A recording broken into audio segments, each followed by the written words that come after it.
Fox Sports welcomes you to the following presentation of the National Football League.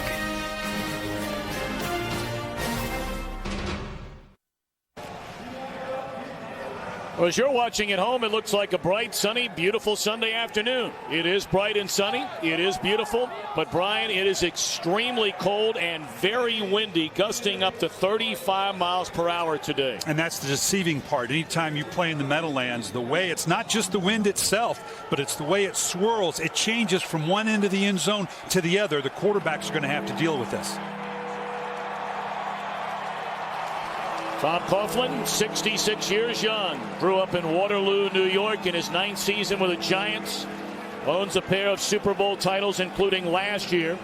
And, of course, Andy Reid, 14 years, 5,103 days ago, named head coach of the Eagles. Will this be his final game as head coach? Those 140 wins include the playoffs. Got to watch David Wilson. He's had some big returns, and they start with an onside kick. An onside kick that appears to have been recovered by the Philadelphia Eagles to begin the game. And yes, the Eagles have the football. Brandon Hughes, number 27, down the bottom of that pile, and he's the one who covered it up. So how about that if indeed it is Andy Reid's final game to start with a surprise? And you almost have to figure on this, don't you? Why not? You come in here 4-11, division rivalry against the New York Giants. Why not start with this? That was Justin Tryon, who had his hands on the football but could not field it cleanly. So Michael Vick and the Eagles come out offensively. Vick playing today for the first time since suffering a second concussion on the year. That was in mid-November against Dallas. Jason Avant on the first down reception. And although Deshaun Jackson hurt, not playing today, there are still plenty of other weapons, and the Eagles are in hurry-up mode. Interesting. They haven't run a lot of this. You can see in the lineup here, Jeremy Maclin and Jason Avant each had 8 receptions last week against the Redskins. And around in the hands of Demarcus Johnson, and that's a first down run. Steps out of bounds at the 40-yard line. So an onside kick, a completion, a run, and a first down for the Eagles. Well, Michael Vick visit with Laura Oakman before, and the wind is going to be a factor today, but you have to know there's almost a grin on Michael Vick's face. Yeah, his kind of ball cuts the wind very well, and it also means maybe I can pull the ball down and run around with it a little bit more. May remember these two teams met in Philadelphia week 4. Vick and the Eagles came away with a win. You saw the numbers in that game for Vick. Bouncing it to the outside is McCoy, run out of bounds by Jason Pierre-Paul. This Giant defense has just been overwhelmed. In each of their last 2 games, they've given up nearly 1,000 yards of offense. We talked about Pierre-Paul. Tuck and Umanura last year collectively, they had 14 sacks. So far, they only have 9. Michael Boley's role has been diminished among the linebackers, and Corey Webster was just demolished by the Baltimore Ravens last week. Well, this entire defense was run over by the Baltimore Ravens last week. 533 yards of offense. Vick fumbled the snap. So that brings up third down and long. Vick started the first 9 games of the year, and turnovers were the primary issue. He turned it over 14 times in those 9 games. And they almost had one here with a high snap. He did a nice job getting under control, but couldn't get quite back to the mesh point with LaShawn McCoy. Dallas Reynolds had some issues floating snaps in the shotgun a week ago against the Redskins. So that defense for the Giants, they have not been good on third down of late. Vick overthrows, and it's intercepted by Stevie Brown. His 8th of the year. He crosses midfield. Inside the 40, to the 30, to the 25. And a turnover by Vick puts the Giants in business. Tom, what did you say coming in? Turnovers, miscues, and the injuries to Michael Vick. It all happened here. You're going to see a 6-man rush. They're not getting home with 4, so they're going to bring the extra guy here, Michael Boley, on the inside. That forces the ball to float just a little bit on Michael Vick. Stevie Brown, obviously in excellent position to get this floater, and then now was able to get a return. Boy, the Philadelphia Eagles take the chance of an onside kick, take emotional control of this game early, only to have it flip right here with the New York Giants now sitting on the 26-yard line. That is a 35th takeaway by this Giants defense. Brown now tied for the NFL lead in interceptions with Tim Jennings of the Bears. That's his 8th. And he wasn't even a starter when his season began. David Wilson in the backfield behind Eli Manning. And Wilson will get it. And a gain of close to 10 on first down.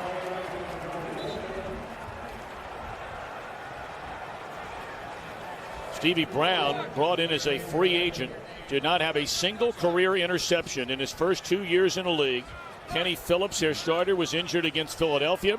Brown has been a big part of their defense since taking over that role. You know, Tom Coughlin made a point of, in their wins, they had always won the field position battle. They didn't start off too good with the onside kick, but they obviously are starting with favorable field position this time. Wilson once more getting a start. Hynoski leads away, and inside the 5 goes Wilson. They call him Hynoceros. One of the great nicknames in all of football, Henry Hynoski. Well, you're going to see on the last 2 plays, Hynoski has led up through the hole. Now you get into that second level with a big fullback like Hynoski. Wilson's smart enough to say, you know what, I'll just kind of hang in here and let you take out what's in front of me, and then I'll pull the trigger. First and goal, just outside the 3-yard line.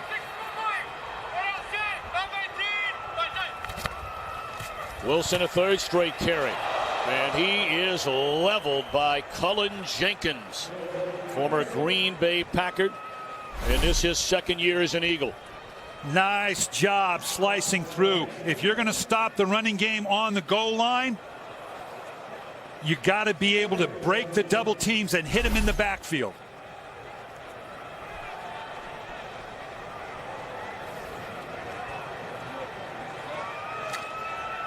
Ahmad Bradshaw just standing over on the far sideline watching as Wilson, who had that monster game, especially in kickoff returns against New Orleans. Touchdown to the back of the end zone to Ruben Randall.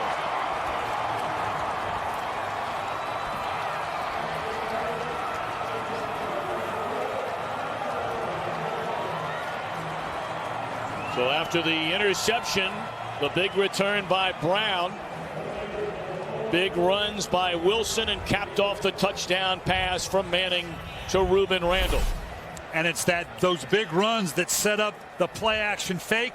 They're allowed to get to the back of the end zone to the 6'3" rookie, Ruben Randall. This is what they like about this guy. Athleticism and size that allows him to go up and get the ball.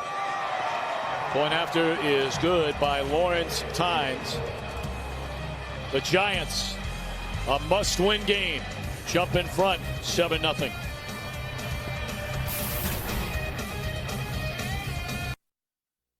Today's game on Fox is sponsored by Southwest Airlines. Find our fares online only at southwest.com. Ruben Randall, the touchdown reception after the 48-yard return off the interception by that man, Stevie Brown. 37 turnovers this year for the Philadelphia Eagles. 37.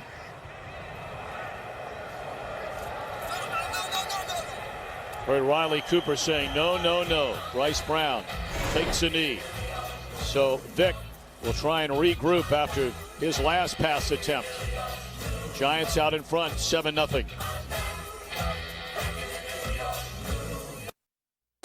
Today's game is sponsored by Bud Light, the official beer of NFL fans. Here we go. You know, you think about the Giants these last 2 weeks, falling behind early. But today they take advantage of a Philadelphia team that's turned it over all season long. Giving up more points off turnovers than any team in the league.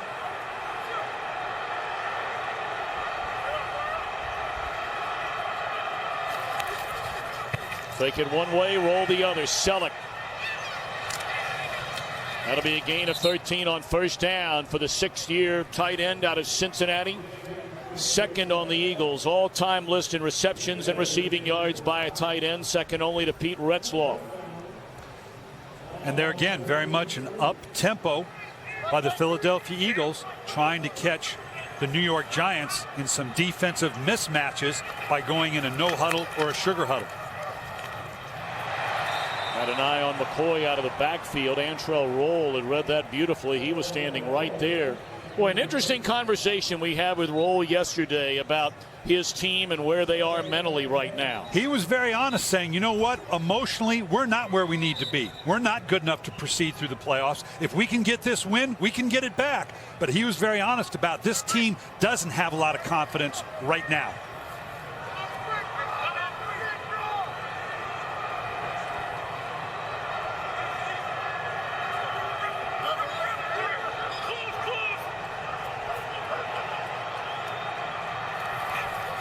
Second down. Escaping Paul out of the backfield is McCoy. Shifts gears looking for a block. And played nicely on the other side by Amukamara. So third down and long coming up for the Eagles. I want you to watch all the pressure that comes from the New York Giants. Typically they're a team that says our front four can put enough pressure on you that allows us to do things on the back end. Well, we've already talked about that front four has not been as good. So we've already seen pressure by the linebackers, Boley causing the interception on Michael Vick, and there we just saw Kenny Phillips coming from the nickel position as well. No Jason Avant on the field for the Eagles. We understand he has gone in for x-rays on his foot. We'll keep you on top of that story. Third down and 10, four-man rush. Vick throws too high.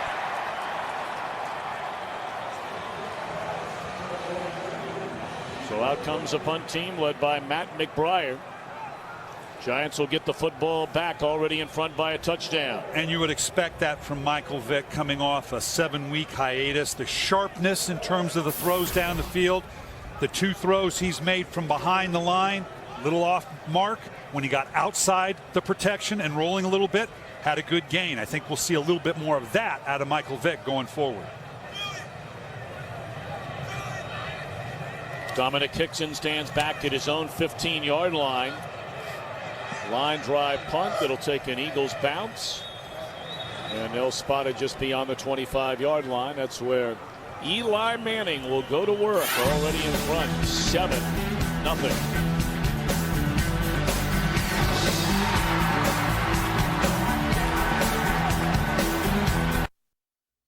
Today's game on Fox is sponsored by Ford. Go further. By Windows 8. And by McDonald's. I'm loving it. Hey, Brian, that's a subway stop over on Times Square. That'll be jumping tomorrow night. You hanging around in town for a couple of extra nights? No, I got to make my LA run, man. I'd love to be watching that ball drop on Times Square. Quick slant to Reuben Randall. 15 catches this entire year for Randall, but he'll get a lot of playing time today. Injuries have piled up for Okim this entire year. He's played through them. Boy, talk about injuries. Chris Snee, the Pro Bowler, is back in the lineup. We haven't seen Ahmad Bradshaw yet. A lot of David Wilson, of course. Victor Cruz, the go-to guy. If it's third down, find Victor Cruz. Snee off to his 4th Pro Bowl, and for Cruz, it'll be his 2nd in a row.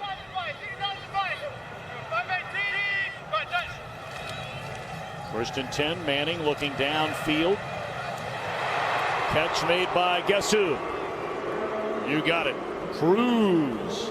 Let's check in Los Angeles quickly with a game break.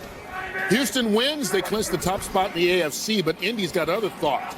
Andrew Luck hooking up with Kobe Fleener and Chuck Pagano, his first game back as head coach after that cancer battle.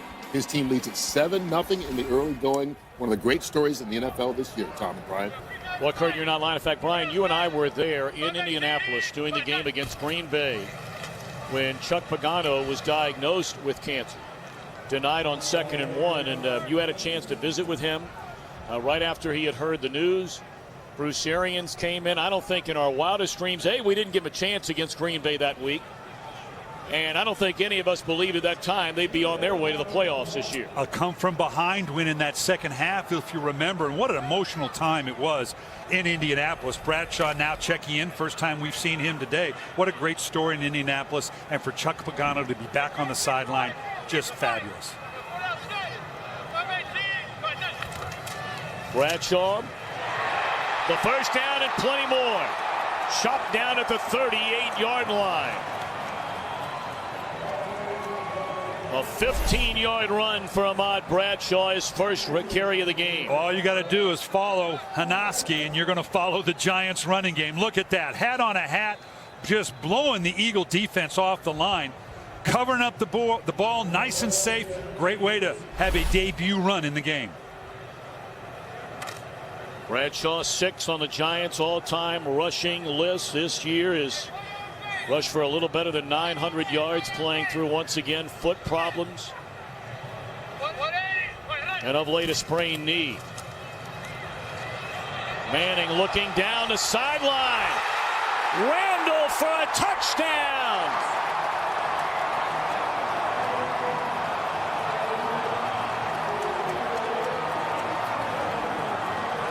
Ruben Randall making the most of this start.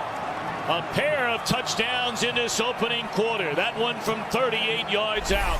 Giants said they wanted to go against these corners, even though it's Nnamdi Asomugha here and Dominique Rodgers-Cromartie. What do we say about Ruben Randall? What do they like about Ruben Randall? He's 6'3". He's a great leaper. He's got great hands. He's still learning what it is to be a receiver in the National Football League, but that'll take him a long way. Eli Manning obviously having the faith that the big man could go up and out-battle Nnamdi Asomugha. Point after is good. 14-0 Giants. Asomugha and the Eagle defense looking for answers very early today.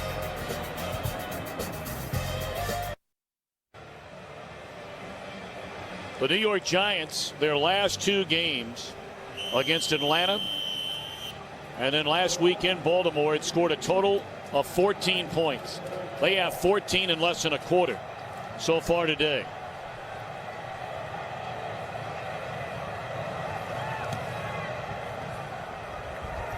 Brown will have a chance to return this one, starting from his 3, and is out to the 22-yard line. Thom, Friday, one of the best bowl games of the year is on Fox as Heisman Trophy winner Johnny Manziel, Johnny Football, right, leads 9th-ranked Texas A&M against the 11th-ranked Oklahoma Sooners. Looks like the Southwestern Conference Championship to me. The AT&T Cotton Bowl Classic is on Friday at 7:30 p.m. Eastern, only on Fox. Great event. Looking forward to that one. That should be a really, really good game. 74 yards, only 5 plays. And Ruben Randall had 1 touchdown this entire year and only 15 catches. Already has a pair of touchdowns today. McCoy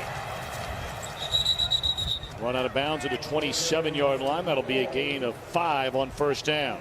Tom, you talked about the 14 points by the Giants. The most disappointing thing over the last 2 games was the fact they were so many 3-and-outs or turnovers. Everybody talked about, geez, you didn't get Bradshaw in, you didn't play Wilson much. They never had a chance. They were 3-and-out turnovers. Unbelievable. They had 3 possessions in the second half against Baltimore and only 4 against Atlanta. They've already had 2 long drives here today.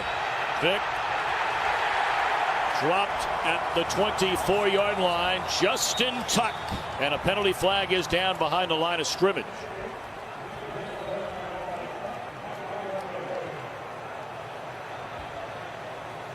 Well, when you only have 4 wins a whole year, a lot of things don't go your way. Offense number 25. This penalty has been declined. The result of the play, 3rd down. And penalties would be another area where the Eagles have been very, very poor. Well, the Eagles are going to have to dig deep here, Tom. The way this game started up with getting the onside kick and then the turnover, the sudden touchdown, then getting driven on the length of the field, the 3-and-outs for a 4-11 team. This is going to test you now, your emotional resolve being down 14-0 in the first quarter. Blitz coming. Selleck for a short gain, and they'll punt it again. 3-and-out. And we punt to Los Angeles for a game break. Well, the Bears, one of many teams the Giants need to lose in order to have a shot at the playoffs. Right now, though, the Bears are on top. Earl Bennett takes this little dump pass, 60 yards for the score. Bears lead the Lions 7-3. Of course, if Chicago wins and Minnesota loses later today, Chicago gets into the postseason. Thom and Brian. All right, Kurt, thank you. Obviously, Giants fans are keeping a very close eye on that one. They need the Bears to lose. They need a loss or a tie later tonight from the Cowboys. They need a loss by Minnesota. And, of course, it all starts with the Giants having to beat Philadelphia to have any chance.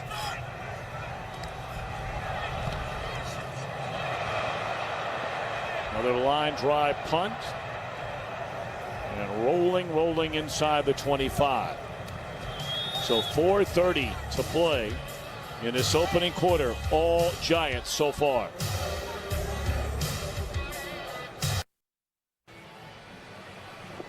Early Happy New Year to each and every one of you.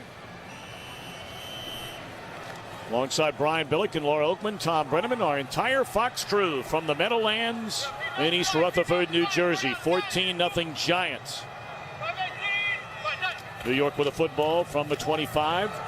And the end around, Jarrell Jernigan, second-year wide receiver out of Troy. And a nice pickup on first down. The Eagles, remember, defensively are still in a transition, all but the last game of the season, going from that wide nine defensive coordinator Juan Castillo. Now they're Todd Bowles. You can see their defense here. Trent Cole and Brandon Graham. Pretty good pressure off the edge last couple of weeks. And Asamoah and Rogers Cromartie. We've already talked about how New York felt like they could isolate those two one-on-one and win those matchups.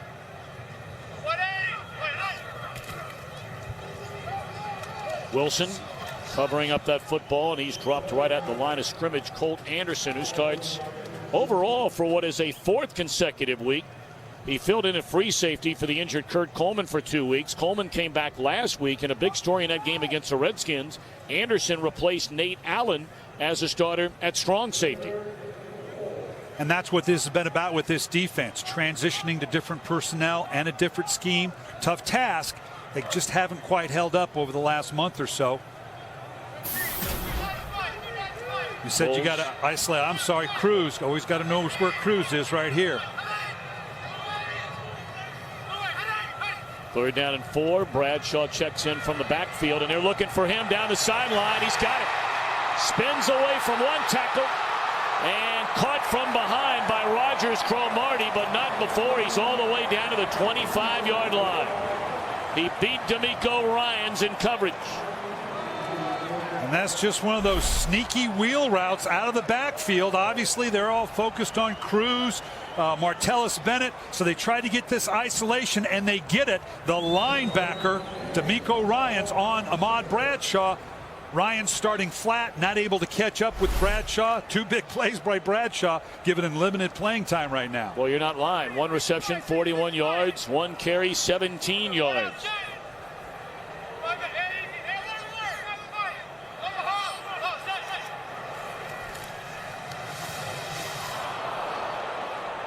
Heavy pressure by Brandon Graham. Second down and 10 for the Giants. Looking to add to this 14-0 lead. The Bears, by the way, have extended their lead in Detroit.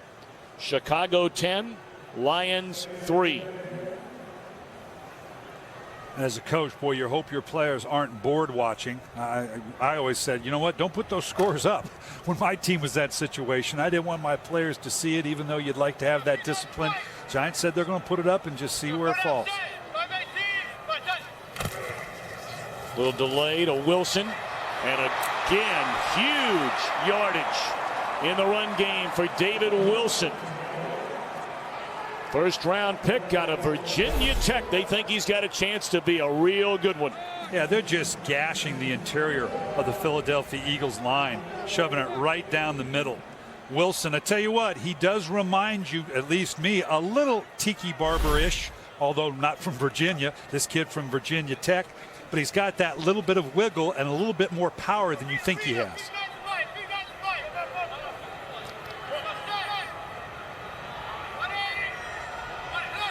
Okim checks into the game. Manning looking around, wide open Wilson, and it's a third touchdown pass for Eli Manning.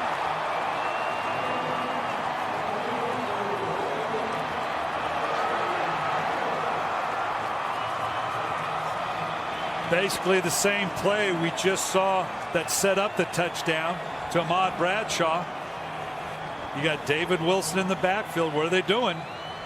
Isolating Bradshaw and Wilson on linebackers down the field in the passing game. Of all the things you thought New York might do to move the ball down the field throwing it, I don't know that the Eagles thought it was going to be with David Wilson and Ahmad Bradshaw.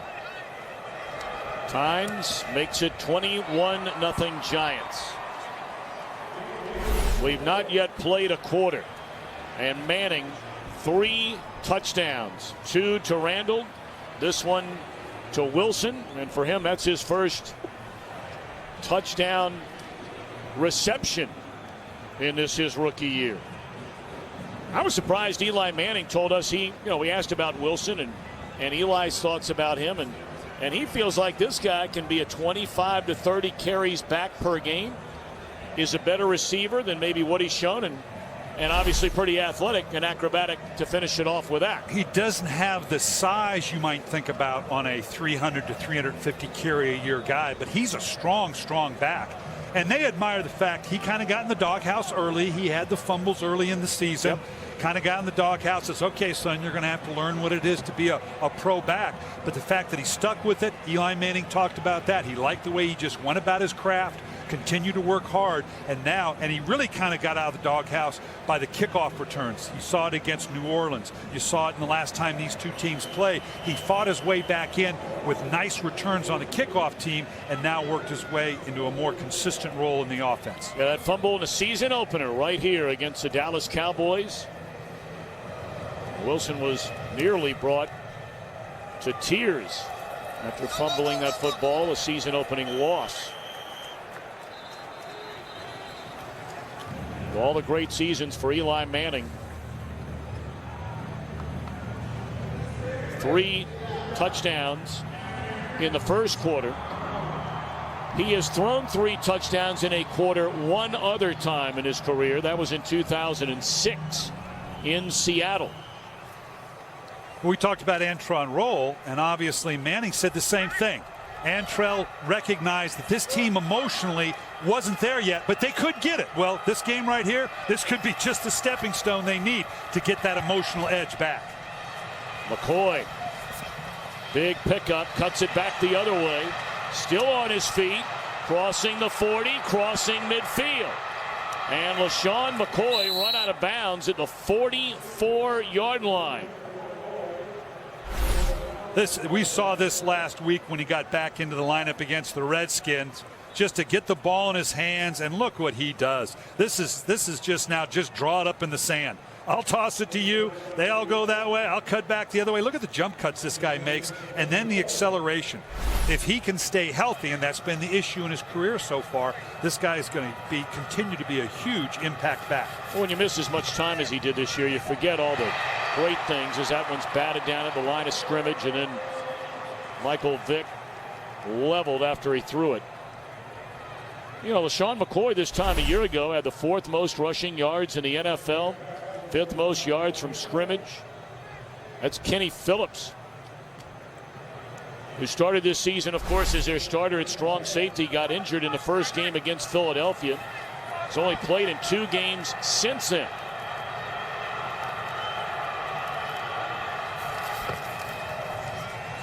Bryce Brown. And that'll be a first down run. A gain of 13 for the rookie out of Kansas State. There's another guy the Eagles are very high on. Only played a total of 13 games in college. Did not start a single game in college at either Tennessee or Kansas State. Well, it's a great combination to have the downhill running of Bryce Brown and then that explosive outside running game of LaShawn McCoy.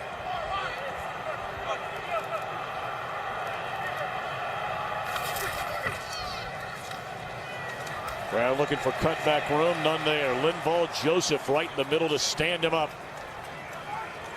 That'll be the final play of this opening quarter. The Giants knowing they need to win and get lots of help to get back into the playoffs. And they're rolling 21-0.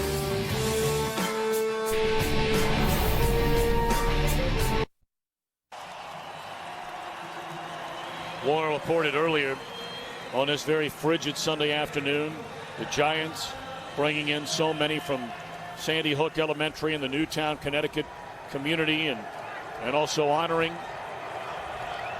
members from the Wounded Warrior Project. What a fabulous organization that is. Trace Atkins among many, all the great work they do. The Eagles on 2nd down and 10. A little bit high, but a catch that should have been made by Jeremy Macklin. Fellow servicemen presenting awards to those in the Wounded Warrior Project. We thank them for their service.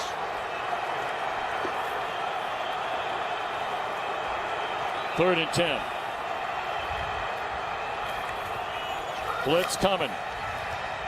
Vick gets it away. A catch? No. In and out of the hands of Avant. Back on the field for the first time. Had to leave early and undergo x-rays on a foot. What did we say earlier? The front fours had trouble getting home, so we're seeing linebackers. We've seen Kenny Phillips come 3 times already. The Giants are committing 5 and 6 and 7 people in pressure on Michael Vick. Well, on 4th down and 10, trailing 21-0. The Eagles are going for it.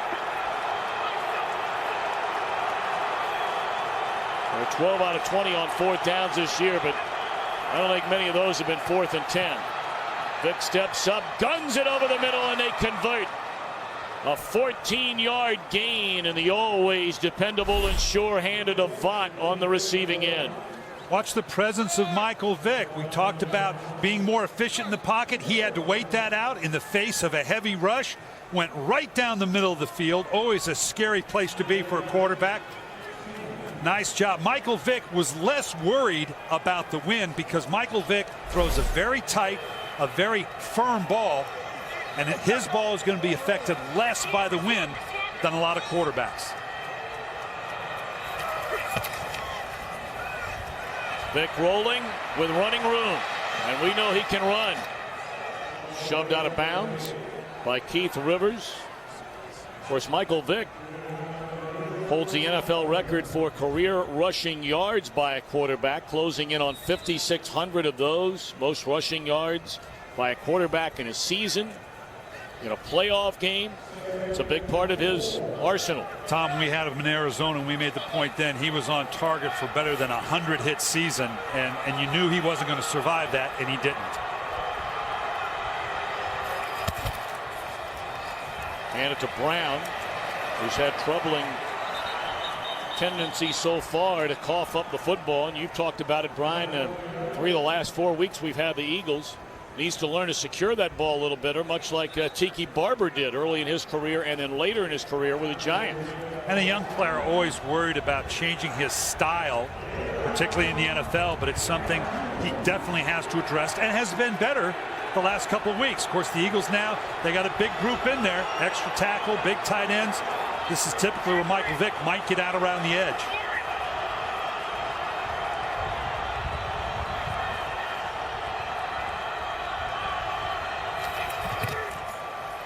McCoy still on his feet and did not reach the first down mark at the 6-yard line. They went on 4th and 10. Will they go on 4th and 1? Sure they will. Here you're just going to see the defensive line of the New York Giants create that picket fence you talk about defensively. Just no place to go.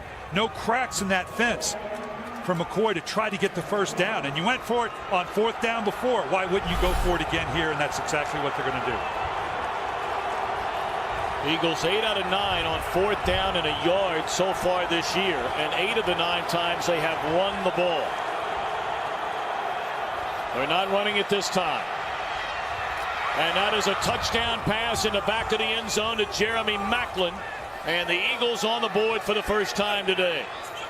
talked earlier, this is where Michael Vick needs to be, particularly in this situation.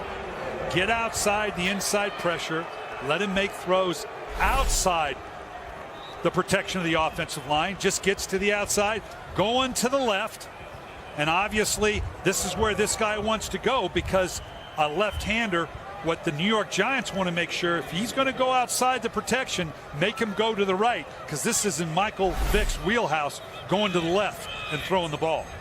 Well, Mukamara beat by Macklin, and now Alex Henry with a point after, and it is good.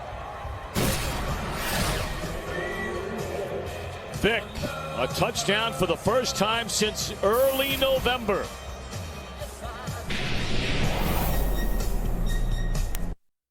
Today's game is sponsored by DirecTV. If you call yourself a sports fan, you gotta get DirecTV. By the 2013 Chevrolet Silverado, working hard on and off the field. And by T-Mobile, nationwide 4G coverage from coast to coast. 11 plays spanning 80 yards. And on a 4th down and 1, Michael Vick throws a touchdown pass to Jeremy Macklin. The wind continues to be a factor here and may be a huge factor before this day is over. Ball blown off the tee. And we've really only seen the one deep ball thrown to Ruben Randall for the touchdown. Everything else has kind of been in that intermediate area, because the long balls, you just don't have control of them. Curtis Marsh, like in your backyard when you're holding it for your buddy. Wilson out of his own end zone, and he's across the 25. Let's go back, look at the touchdowns. I think the Philadelphia Eagles, little confusion here, whatever they did offensively or formationally. You can see they're confused. Stevie Brown still not lined up right. And right now, Amakamura and Kenny Phillips on the left side, this could not have been played the way they thought they were going to. Something about that personnel or formation grouping caught them off guard. 3 possessions, 3 touchdowns. That's one more touchdown than the Giants had the last 2 games combined.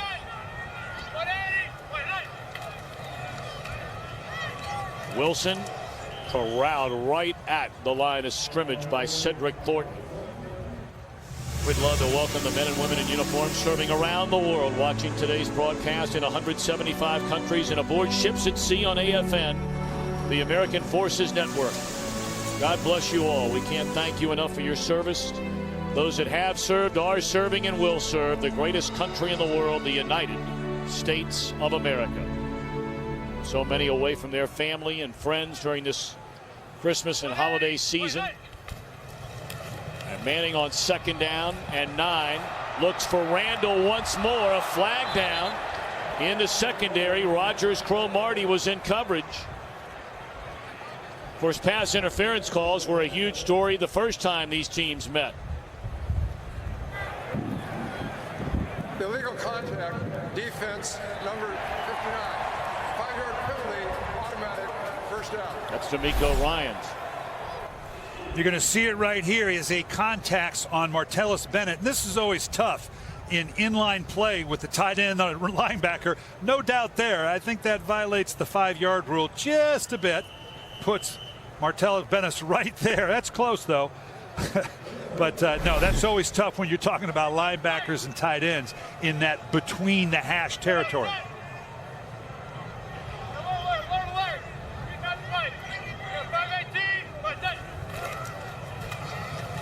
Bradshaw has had 3 big touches so far in this game. 17-yard run, 41-yard reception, now an 11-yard run. It's a tough guy. And it's all right down the heart of the Philadelphia Eagle defense. He's going right down in between that A and B gap. Those are the gaps between the center and the guard and the tackle. That's long been kind of the nemesis of the Philadelphia Eagles. Have always been suspect with their interior defense against a strong inside running game.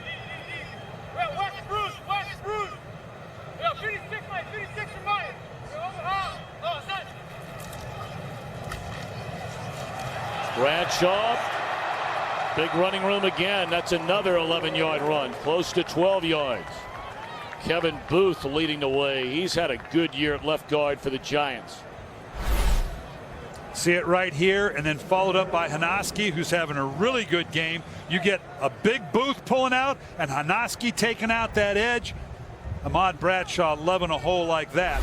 You start him inside, inside, inside, and then you bounce it outside for a big game. You get a Booth and a Rhinoceros. Just don't ask me to spell all that. That's David Boss, the center. Comes out of the game quickly to get that right shoe back on.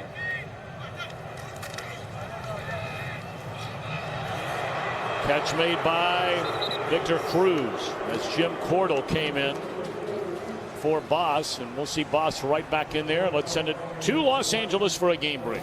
Not much for the top-seeded Falcons to play for. Tampa Bay trying to end a 5-game losing streak. Josh Freeman keeps the play alive, hooks up with Mike Williams for the go-ahead touchdown. 27th touchdown of the season for Josh Freeman. That's a new Tampa Bay record. 10-3, they lead it on the scoreboard. Tom and Brian. It's hard to believe that's the same Tampa Bay team, Brian, you and I saw, about 6 weeks ago? They were 2 games over 500. The wheels have fallen off since. Manning. Near side. Victor Cruz on the reception. That'll be a gain of 7. Nice job by Victor Cruz. He's done this a couple times now. Kind of does a double move. Shows he's going to go vertical, run it off. Now plant it, come back. That's that timing that Eli Manning and his favorite receiver, Victor Cruz, that subtle nuance of the ball's in the air before he even makes the throw. Or excuse me, before he even makes his break. Always looking for Victor Cruz, and as much as they're running well inside, you know these play action fakes and down the field are coming.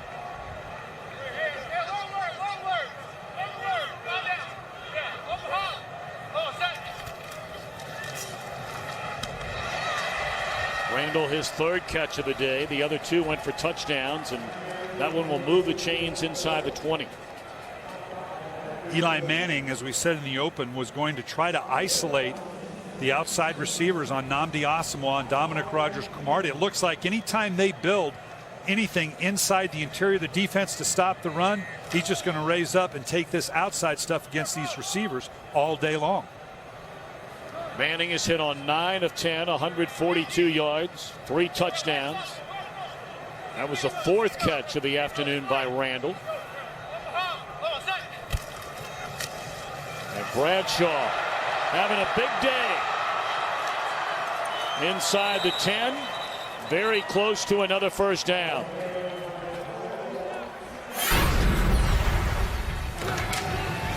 His first carry of the afternoon went for 17. Out of the backfield, a 41-yard reception.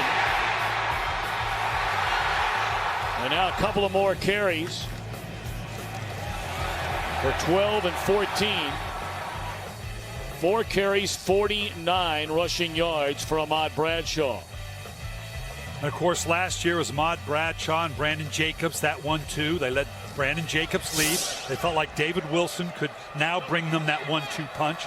And with both of them healthy, this can be a viable running attack if the Giants can find their way back into the playoffs. Bradshaw pickup of 2, maybe 3 on 1st and goal. Extra shoving going on, and David Deal, Cedric Thornton, among others, right in the interior. And interesting, you'd have thought these two teams had faced each other the last game of the season more often, as is typical in the division. Last time these two teams faced each other, the last game in the season, was in 2002. And since then, it seems to be, because they haven't had that pivotal divisional, is it the divisional title on the crown for these two guys? That's left to obviously Dallas and Washington right now, but you're still going to see some of that emotion. Play action, great protection. Incomplete. Dominic Hickson, the intended target. He's looking for a flag that does not come. Just on the outside, trying to work his way back to the ball. Nnamdi Asomugha, yeah, right there. He's holding him. I don't mind you being there. I don't even mind putting your hands on me, but you can't hold me. Looks like he had a pretty good grab of that jersey right in behind. You can ride your hand on the back of the receiver. You just can't impede the receiver, and it looks like he had a hold on him. Hickson probably had a legitimate argument there. 3rd and goal. From a 7, blitz coming. Manning The jump ball, a collision in the end zone, and this time the flag comes on Asamoah. Well, I tell you, everybody thought when Asamoah signed, leaving Oakland and coming to Philadelphia, that it was a dream come true. I'm not so sure that Asamoah feels that way anymore. It has been a rough 2 years. And he got it kind of caught there, not knowing where the ball was going to be. He was prepared to turn and run, thinking the ball was going to be to the outside, and Randall kind of stumbled into him and didn't break outside as readily, and kind of pulls off the pass interference call here. Asamoah, three-time Pro Bowler in Oakland, the last coming in 2010. Giants got the extra lineman here up to the top. Bradshaw to the end zone.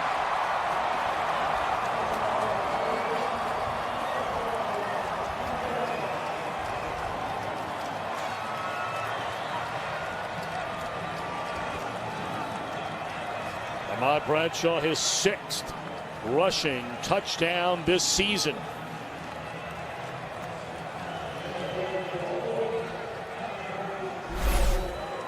And that's why they put the extra lineman in there. You got an extra big body, just turning on the outside, leaving the inside open to Bradshaw.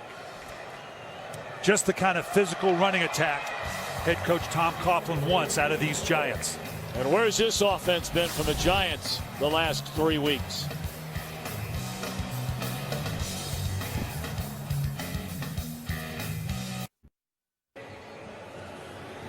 Asked a question, Brian, before we went to break. Where's this offense been the last 2 weeks? And I guess the easy answer is you're not playing division leaders in Atlanta and Baltimore. Yeah, but even with that, this is impressive. You're talking about a team in New York that ran 45 and 47 plays collectively in the last 2 weeks. People are saying, well, why don't you go to Cruz more? Why don't you get the ball to David Wilson more? You can't do anything when you're 3 and out and turnovers. We're seeing now that when you don't have those 3 and outs, you've got the balance in the running game with Bradshaw and Wilson. We've seen throws to Cruz. They've gotten Randall involved. They're using all the talent they have because they're not 3 and out, 3 and out, and 3 and out. You say that like you've seen that before. A few times. Way too much. That's why I'm sitting in the booth here. That's my nickname, 3 and out Billick. That one hammered through the end zone. Well then, the boys are back in town and looking good in front 28-7. Today's game is sponsored by the 2013 Chevrolet Silverado, working hard on and off the field. Happy New Year! Happy New Year indeed. Our producer Bob Stenner, director Artie Kempner, our technical producer Bob Muller, all native New Yorkers I might add, our technical director John Howard, audio mixer Jeff Cohen, our associate directors Wayne Wilson and Yvonne Wagner, our broadcast associate Jordan Wolf, and an early happy birthday to Jill Stenner. Watching her husband weave his magic cross-country back in California. That's the best group in the business right there. They've been carrying you and I around for a couple of years Especially now, so you. I know. I'm very appreciative of it, believe me. Well, we've got to see how Philadelphia, again, we talk about the emotional up and down in the game. You know, this is what tests you as a pro. You're down to a divisional rival 28-7, had a pretty good drive. Now can you back it up after having then turned around and had the Giants just run it down your throat as well? Sean McCoy breaks away from Osi Umenyiora. Of course, there's some history between those guys. They've gone back and forth, you know, in this social media world we live in on Twitter. At one point, Sean McCoy referring to Osi Umenyiora as Lady Gaga, and then during Mother's Day, Osi Umenyiora wishing LaShawn McCoy a happy Mother's Day. And they're serious about it. Yeah, I tell you what, that social media, I'd ban the whole thing. I'd electronically block it from my team.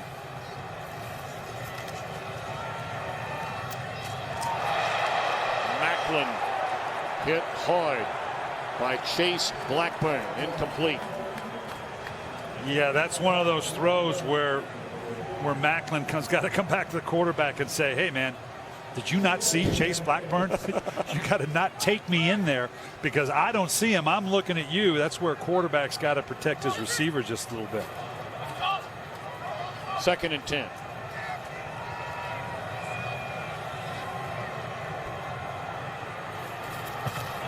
Blitz coming, they pick it up. And then Vick misfires. He had an Oakland Macklin. Would have been very close to a first down. Instead, it's 3rd and 10. And Vick had to get the ball out pretty quick. This is kind of a catchable ball. It looked like Macklin thought the ball was going to be inside a little bit more. And again, right here, the New York Giants bringing 5 and 6 guys virtually on every snap to try to put pressure on Michael Vick, force him to make the early throws. 4-man rush this time. Good protection and a good throw and a first down. Avant to the 44. A little more than midway through the second quarter. Michael Vick has not played in a game since mid-November. And Brian, your impression so far? Well, solid. We knew there'd be some rust. We thought I'd see a little more outside the pocket as he kind of holds it, waiting to read it out, trust his reads a little bit, maybe pull it down and run the ball a little bit more. But he's continuing to try to make those throws from within the pocket. McCoy with running room. That'll be a pickup of close to 13 on first down. Evan Mathis not named, nor was any other Eagle for that matter, the Pro Bowl. Many felt like he should be going. He's been very solid and obviously a rotating line for the Philadelphia Eagles. Dallas Reynolds has been in there for Kelsey since the second week. This offensive line obviously has been under constant, beginning with Jason Peters, yep, right in training camp, and then Harriman. So it's been in transition. Mathis probably deserving of at least that recognition, but he's been the lone bright spot of that offensive line. Brian, I wonder your thoughts. Pro Bowl teams announced earlier in the week, and Jeff Saturday, who's had a great career. Jeff Saturday might go to the Hall of Fame. By no means do I disparage anything he has done. He lost his job as a starting center in Green Bay, yet he's named to the NFC Pro Bowl team. And you know how it goes, Tom. You get a little bit of a reputation, all but deserved. I had obviously one of the great ones, Jonathan Ogden, who was just a perennial Pro Bowler. But I remember one year when he didn't play, but half the season got in. He kind of felt bad about it, a little sheepish about the recognition when it came his way. Vick's going to pick up the first down. Penalty flag in the secondary. Thrown at the 15-yard line. And this is what we thought we'd see more of Michael Vick, outside the pocket. We'll see if it is defensive holding or pass interference. That's what caused him to pull the ball down. Illegal contact, defense number 21. This 5-yard penalty would be added to the end of the run. Automatic first down. It's Kenny Phillips. And here's what I'm seeing. Again, you're going to see pressure not only from the front four, but Williams from the linebacker position. Right now, it doesn't look like the Giants, as well as they're playing, are getting much pressure on Mike Vick unless they bring that 5th and 6th guy. Nor are they really stopping the running game when they go light in that proverbial box and play with a soft secondary. It's when they load the line of scrimmage with the linebackers in the secondary when they're getting pressure and stuffing the run. Vick forced out of the pocket and still makes a throw. The catch made by Riley Cooper. And Vick slow to get up, but does get up all the way back at the 24-yard line. That was Umenyiora. You talked about this defensive front, the way they played at the end of last year, piling up all the sacks. They've had great careers, especially the trio of Umenyiora. 3 very good years by Pierre Paul. And we know about Tuck in his 8th year out of Notre Dame, but that trio has 1 sack combined since the middle of November. 1.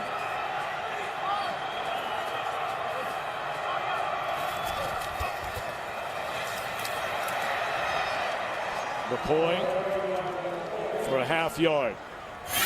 Tom, we talked about earlier in the season the hits on Michael Vick. Even if it didn't lead to a sack, we did this game against Arizona. Pittsburgh just demolished him. The cumulative hit on Michael Vick, you knew he was not going to finish the season that way. Obviously, you can see here, has been out the last 7 weeks with the concussion. Obviously, that has been an issue, not an issue in this being the last game of the season. He doesn't care what he has to do. He wants to show he belongs in the NFL.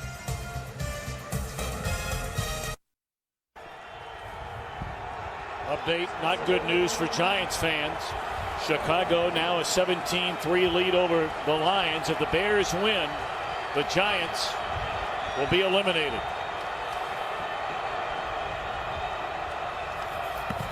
Blitz coming.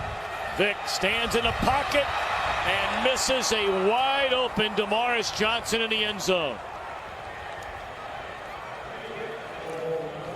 That's the rust we talk about here. You can see the ball just a little high. I talked about the firm ball that Michael Vick throws that helps in this kind of wind, but it's firm and flat. When you're down in here, that can be a tough catch. That was just a little bit high. It doesn't take much to be off, particularly down here in the red zone when you've got to cut through the wind with a flat ball. Alex Henry, 28 yards out. That had no chance from the beginning. It looked like a mishandled snap. 28-7 Giants. Well, we said it was windy in the end zones, but the wind had nothing to do with this. Snap gets down quick enough. He just flat missed it. Did Alex Henry. That had nothing to do with the wind, had nothing to do with the snap and the hold. Nice drive by the Eagles, and they come up empty-handed.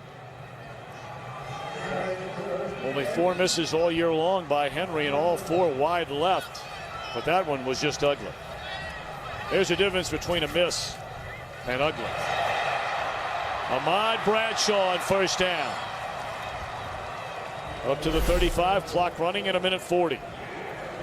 Just here, nice job pulling by the guard Booth. Opens up the inside trap play, and Ahmad Bradshaw getting some nice lanes to gash the Philadelphia Eagles. Bobbled and then slipping through the fingertips of Randall. A penalty flag behind the line of scrimmage.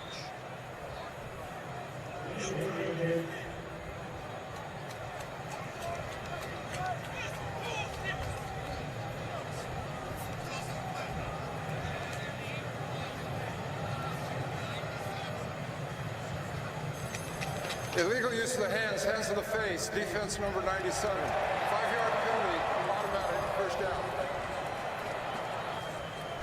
Wow, this one probably could have called either way. But you see Chris Snee back in the lineup after being a little injured, just pushing and shoving. The fact that he looks like he had a hold of his breastplate as opposed up to the face mask. The first down. Talked about the Giants offensively. Last 2 games, a total of 19 possessions and only 2 touchdowns. A touchdown on each of their 4 possessions so far here today. Eli Manning, we talked about to start, the completion percentage, the touchdown interception ratio, the third downs. Obviously, he's got it going here, coming up with the big plays, doing an excellent job on third down. Has 2 big plays to the running backs. He's using all of his receivers. This is the Eli Manning we saw make a Super Bowl run last year that loved to make that thing this year, obviously get into the playoffs. But right now, the Bears are on top, 20-3, looking kind of bleak for the Giants.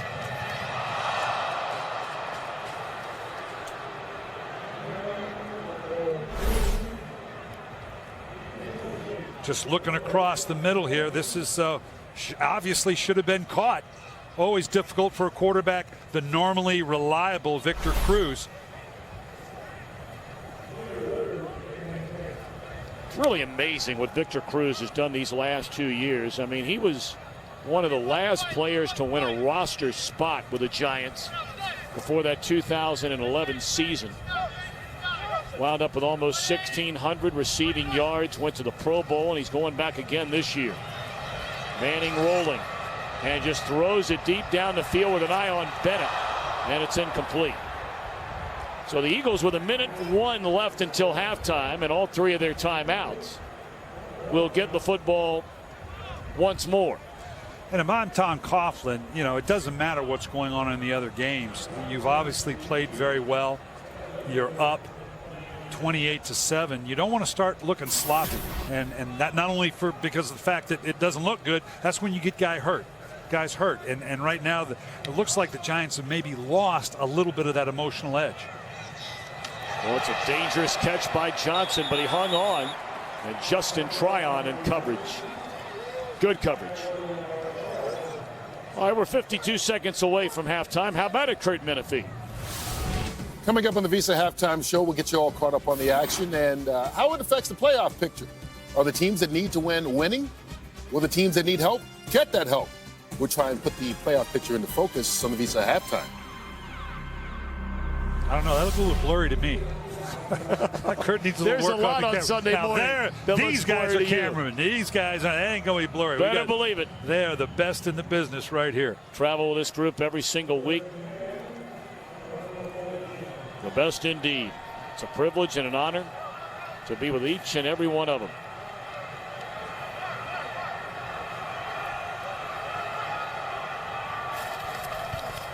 So they're going to roll. Short throw. Gain of 3 on first down to Macklin. All right, Brian. I know we have a long way to go here today. Obviously, the Giants are leading big, but we talked about all the help they would need to get a win in this game, and then needing the Bears to lose. They're winning 20-3. Needing Minnesota to lose later this afternoon here on Fox. Vikings hosting the Green Bay Packers. And then the big one tonight in the nation's capital, the Cowboys and the Redskins. Selleck just runs right through a hit made by Phillips. And he's up close to midfield. This is a nice throw, just dropping it in behind Chase Blackburn. Now the question is, was his knee down? Looked like it was. But still, now this changes the formula with 37 seconds left. You are now in a position, we see Stevie Brown on the ground. He was the guy Selleck ran over. Now you've got a much more realistic chance with 37 seconds and 2 timeouts to see if you can get a scoring drive here to finish the half. As you look at the Redskins and the Cowboys later on tonight, Brian, your thoughts on that one? That's a huge game. It is. Well, which Cowboy team are we going to get? You tell me. We've had, well, if I knew that, I'd be a wealthy man. You know, Washington feels like a team that has that confidence. I worry about that Dallas defense. We've talked about them being gutted down the middle. Well, now if DeMarcus Ware is not 100% on the outside, what Washington is going to be able to do against that defense, then of course it's always Tony Romo. Is it Tony Romo that can step up and slice you up? Although the defensive group of Washington has looked very good as of late. Blitz coming. That's only a gain of 5. 32 seconds left, and the Eagles will call timeout.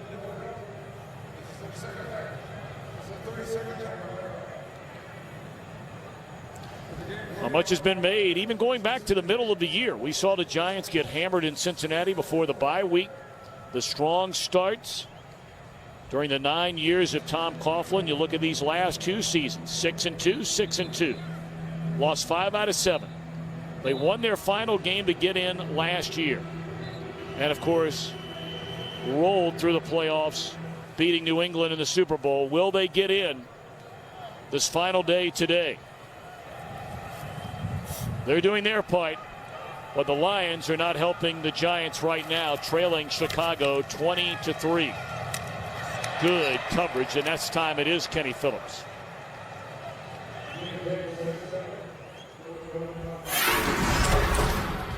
Third down, always the key, and Michael Vick trying to operate within the pocket. There he throws a pick early. Stevie Brown, kind of a sidearm shot there, wasn't able to convert on the third down, and then that missed an opportunity not only for conversion, but for a touchdown that also then now had the missed field goal. So third down, operating from within the pocket has not been good for Michael Vick. Good protection this time. And falling down as he cut toward the sideline was Johnson. That's incomplete. 4th down, and the Eagles debating, or so it would appear, going for it at midfield on 4th down. 23 seconds left. Should they fail to convert, obviously you're giving the Giants a chance to get into field goal range. Yeah, where normally the half would be pretty much over, but you're down 28-7. You're 4-11. Yeah, go for it on 4th down and see if you can make something happen. 2 out of 2 today, including a 4th down and 10. Blitz coming, and Vick just lofts it to Macklin, who caught it, but short of a 1st down. And nice timing by Will Hill here. You're going to see with the ball floating. This is one of those you're almost hoping for the penalty. Because how do you tackle a guy in the open field in the NFL today without bringing a penalty about? But nice timing, good aiming point, the target below the head, nice clean hit, and forcing the turn or the change of possession now, and giving New York an opportunity now to tack a couple points on at the end of the half. 17 seconds left. Giants have 3 timeouts. New York leading 28-7.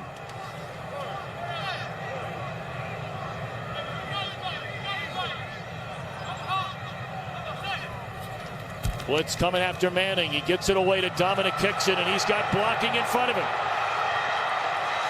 Run out of bounds inside the 30. They'll spot it at the 24-yard line.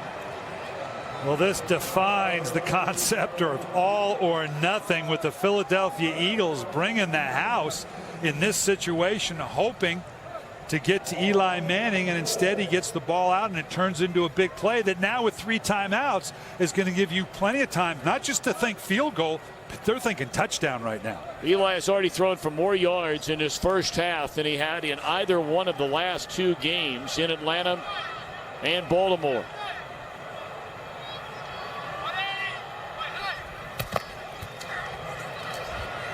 Great protection, and there's Cruz.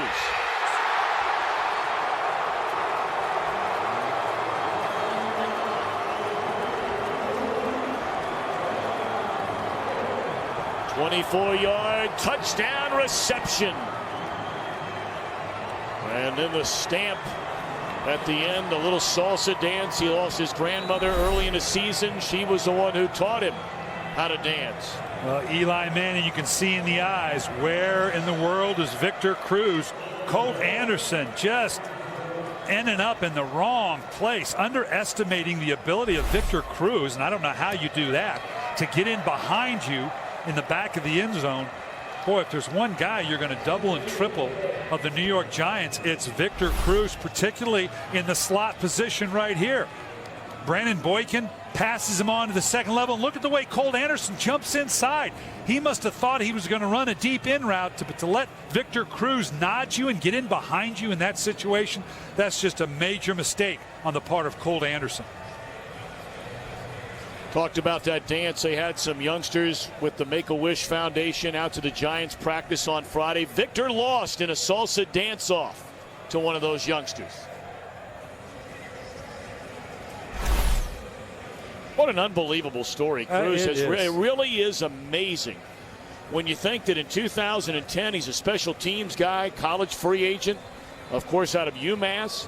First 4 games in his career, didn't have a single catch, and wound up being a receiver with the most catches in his first 25 games as a Giant than any receiver they've ever had. You think about all the time and energy and money in this league that we spend trying to identify talent, and you think it just shows you in this league, that's what's so great about it. All the busts that come out of the first round when the collective brain trust of the league, and then a guy like this literally on the street having the kind of career he's having now. It's great. It's what this league's about. Kurt, Terry, Howie, Michael, Jimmy, and the gang. Going to bring you up to date on the Visa halftime. 4 seconds. Took the Giants all of 13 seconds to score. Brandon Boykin will bring it out. That'll be the way the first half comes to an end. So the Giants coming off 2 very ugly losses knowing they would need a lot of help and that they would need a win to have any chance to defend their Super Bowl title from a year ago. A 35-7 halftime lead. And Visa halftime report is coming up right after this. You sold that real well. I know I did. Ravens at the Bengals. Tyrod Taylor coming out. Little lateral to the outside to Anthony Allen down to the 2-yard line after a 20-yard gain. Then Allen in from 2 yards out. Ravens on top 7-0. Flacco wasn't hurt. He was just taken out of the football game. So, Andy Dalton, what are you going to do? Little hitch right on the left side. Marvin Jones takes it in from 11 yards out. We got a ball game. Ravens and the Bengals all tied up. Halftime 7-7. Texans at the Indianapolis. Coach Chuck Pagano. Welcome back, Coach.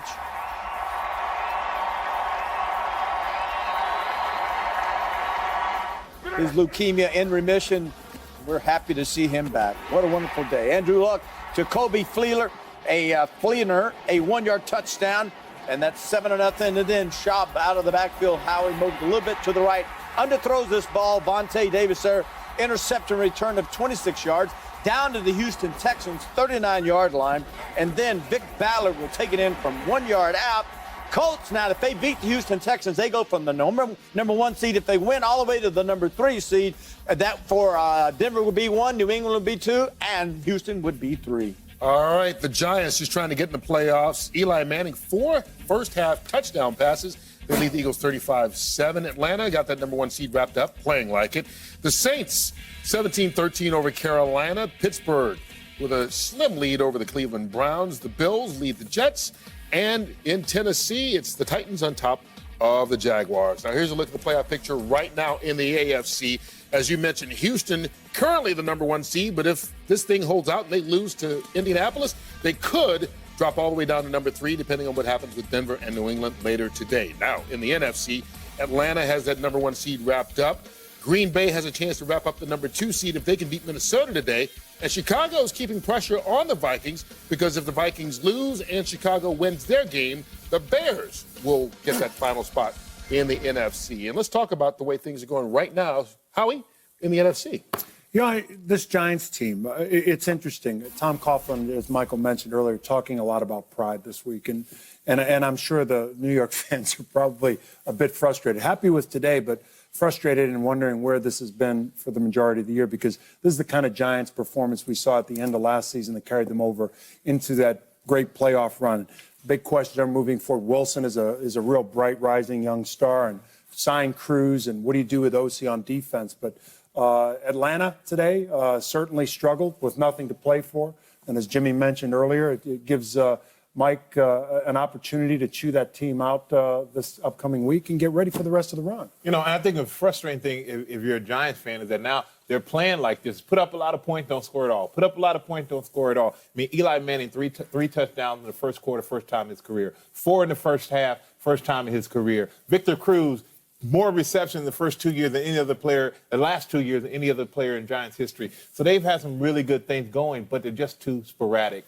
They're not, right now, it's going to be tough for them to make it in. If they do, this is the Giants that scare everybody. Hey, Michael, I hear all this time about self-motivated professional players. Please. This is the same team that lost to Atlanta, 34-0. You know, up here, down there. Maybe a little too late. They've got the lead right now. Second half comes up. When we come back, if the Bears win, which they're leading right now, the Giants will be eliminated. Earl Bennett, Visa play the first half.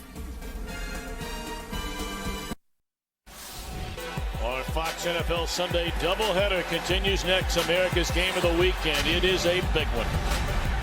The Packers and the Vikings. Some will see the Cardinals and 49ers.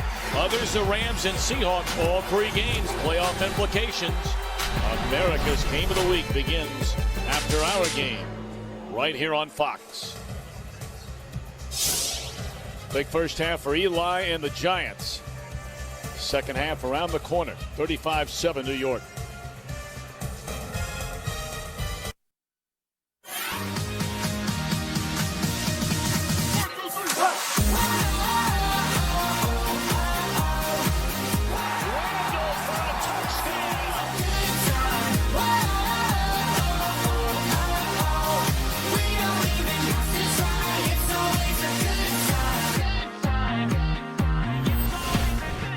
lot of celebrating going on through the first half for the New York Football Giants, leading 35-7 after scoring 14 points in their last 2 games combined, being overwhelmed by Atlanta and last week in Baltimore. Follow your favorite team all season long. Go to iTunes.com/NFL.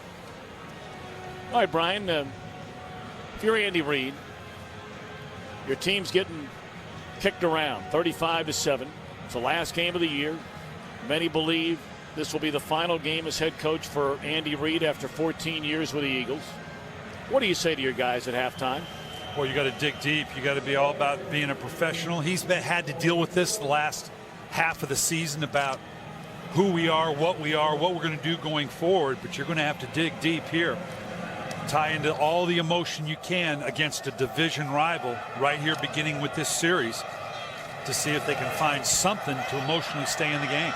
Well, they get a good return by Brandon Boykin up to the 31-yard line. Let's check in along the sideline. Hello, Laura Okim. Well, you gentlemen wanted to know what Andy Reid said. I cannot tell you because for 14 years he has not talked when trailing at halftime. That continues for this game. I asked Tom Coughlin, what's the difference? What have you been doing today that you haven't been doing offensively the last 2 weeks? He actually laughed and said, if I knew, I would write a book. He said, really, it's been execution. I've said it all along. If we can execute, we would be able to drive down the field and punch it in. That's what they've been doing. He told them at halftime to keep doing this for 4 quarters. We haven't been able to string it together, and he wants to see that. Tom, I'll finish in a second. Out of the backfield, McCoy. And Ms. Oakman, please continue. So he said to them, we haven't had a full game. I want to make sure we see that. I asked him if he said anything about scoreboard watching. He said he did not. I can tell you every player I talked to before the game said they would not be looking, except Victor Cruz, who was the only honest guy who said, I will be peeking. But after watching them a whole halftime, they haven't been peeking. They've been watching that scoreboard the whole entire half. Laura, I commend you for getting through that entire report without stumbling around, standing on that sideline. I know for a lot of people watching at home, they have no conceivable idea about how brutally cold you must be down there on that sideline. Bless your heart. Do you think I'd ever complain about No, this? I know you wouldn't. But I had to point it out. I mean, there are a lot of fans here. You look around the stadium, a lot of them are getting out of here. This wind outside the stadium was gusting up to 35, 40 miles per hour. Wind chill's got to be, what, 15? Yeah, and if you're in the shadows, it is cold. Yeah, I'd be moving to some of those empty seats in the sun.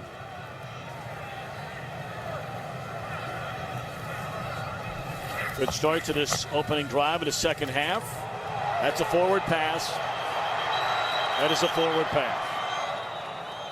Incomplete. And now some shoving going on at the line of scrimmage. Antrell Roll right in the middle of all that. And it looks like Big King Dunlap. Look at the King. Yeah, and if I'm Antrell Roll, I'm going to find somebody else to go after. That's a bit of a mismatch when you're talking about King Dunlap, all 6'8", 310 pounds of him.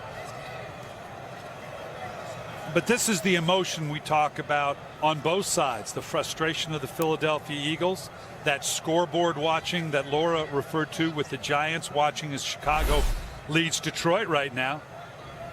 And this is just, wow, boy, one of the officials went down. You better hope that that Tony Corrente gets knocked down. That's strictly accidental, or there are going to be some fines levied with that. Well, we only saw the part of it where at the conclusion of the play, personal foul, unnecessary roughness, offense number 65. This penalty occurred after the play was over. It will be second down after measurement of the penalty. we only saw from the time Roll got up and started swinging at Dunlap. Apparently, the penalty occurred before all that. And it all starts right back in here. I don't know what sent Corrente to the ground, what interaction with Dunlap actually coming in. It was kind of hard to see who did what first. Yeah, and I stand corrected. That penalty you saw came in afterwards. We're going to add to the penalty unsportsmanlike conduct number 26 on the defensive team.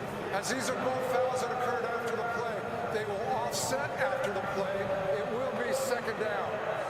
Yeah, and based on what we saw, and we've got the replay, of course, they're not looking at even the replay, but who did what first? So the proverbial offsetting penalty, they're jawing at something here, and then all of a sudden, yeah, see, that's pedestrian up. King Dunlap just kind of stepping in towards roll, and that's what sent Tony Correnti to the ground. So I commend the officiating crew sorting it out, making sure it didn't explode into something more, and not throwing anybody out, because that was just kind of a he said, she said type of situation. All right, 2nd down and 10.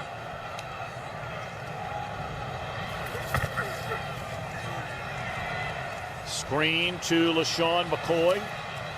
And Blackburn stay right with him. That ends up being a gain of 3. So 3rd down and 7. Screen game, something we haven't seen a lot from Philadelphia today. They're so good at it. There's very few teams, very few coaches more committed to the multiple screen game than Andy Reid, Marty Morningwig by the Eagles.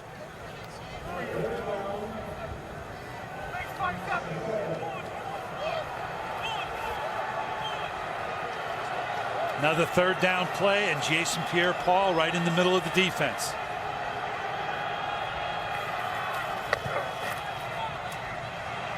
McCoy cuts it back to the inside and very close to a 1st down. Needed to get to the Giants' 47-yard line. I mean, he is right on it. And they're going to have to measure this one. I think the chains are on the opposite side of the field. Nope, they're calling it 1st down. And you can see right here, obviously, the turnover was a big one because it led to a score. Philadelphia's actually moved the ball fairly well, but the New York Giants has just been chewing up the time of possession, and more importantly, the time of possession has led to scores.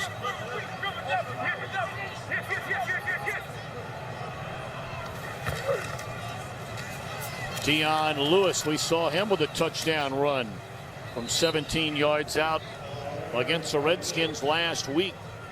Infrequently used, 2nd year back out of Pitt. You know, we talked so much about, or will talk more the last couple of weeks about Andy Reid and his plight, and Jay Glazer reporting today his conversation. We talked with Andy Reid yesterday, so too did Jay. Andy Reid doesn't want to go there. That's his quote, talking about thinking what could occur after tomorrow, scheduled to meet with the owner, Jeffrey Lurie. Vic looking for Riley Cooper. And Cooper's the one who had to knock it away. Well, we'll talk more about Reid as his 2nd half progressive, but what about Michael Vick? Here you can just see, basically, this is just a hope and a prayer on the outside. We talked about Corey Webster just being targeted play after play last week by Joe Flacco and the Baltimore Ravens. They're giving him help over the top with Kenny Phillips. They said they did have to help out Corey Webster. They're doing it there. And you could imagine more of that. New York being up 35-7 is going to be a little passive in the secondary. Kind of hard to get those big plays down the field by Michael Vick and the Philadelphia Eagles. Vick chase from behind. Umenyiora couldn't get him the first time and closes in to drop him at the 40-yard line. There again, we talked about being hard to get the ball down the field. Good coverage over the top, playing a lot of 2 deep. Now you look on the strong side. They're jamming up Selleck off the line of scrimmage. He's not going to be a factor. See Macklin trying to work across the field, all but with a linebacker on him. Michael Vick has to pull the ball down, trying to get the 1st down with his legs. Matt McBriar set to punt it away. Dominic Hickson stands inside his own 10, end over end punt. And into the end zone. Giants get the ball for the first time in the 2nd half.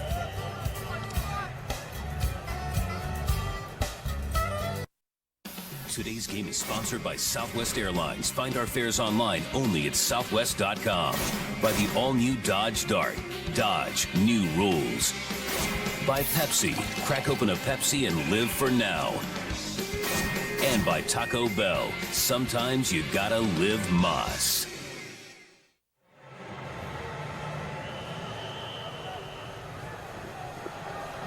(35-7). The Giants in front of the Eagles.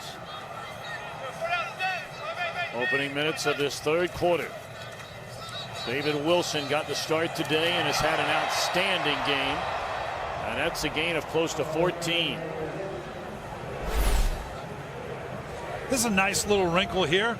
They start the pitch play. He goes all the way to the left, and this is designed cut back all the way back to the right.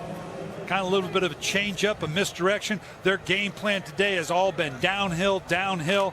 That's the first little bit of trickeration we've seen all day. Giants have 22 first downs in this game. That is more than they had the last 2 weeks combined. We continue to come back to that and all the problems they had. But again, you're talking about two really good teams.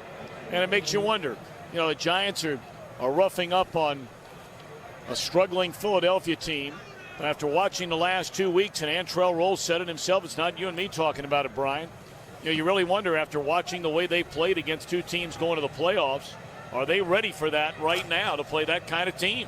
And they may not have that opportunity with the Chicago still up on Detroit, but this is the kind of game that they might have been able to build on with that emotion, having the kind of game that they're having today. Complete offensive game, good pressure by the defense. This could have and might still be a nice stepping stone for what you're talking about. Wilson off the right side, that'll be a gain of 2. You know, with the offensive explosion they're having today, Kevin Gilbright's done a great job for a number of years here with the Giants. I always wonder why you don't hear his name more when it comes time, and we're coming up on that season when there'll be head coaching changes. And this guy has been a head coach, obviously didn't go well in San Diego, but this is a name that you may hear a little bit about. He's been very good here in New York. Why do you think that is, Brian?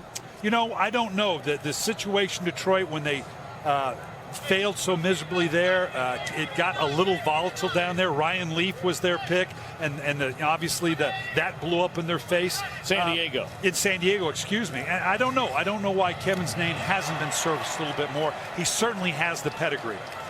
Picks in a first down catch close to midfield. Kevin's a good coach. He's been in a long time, been around some good coaches.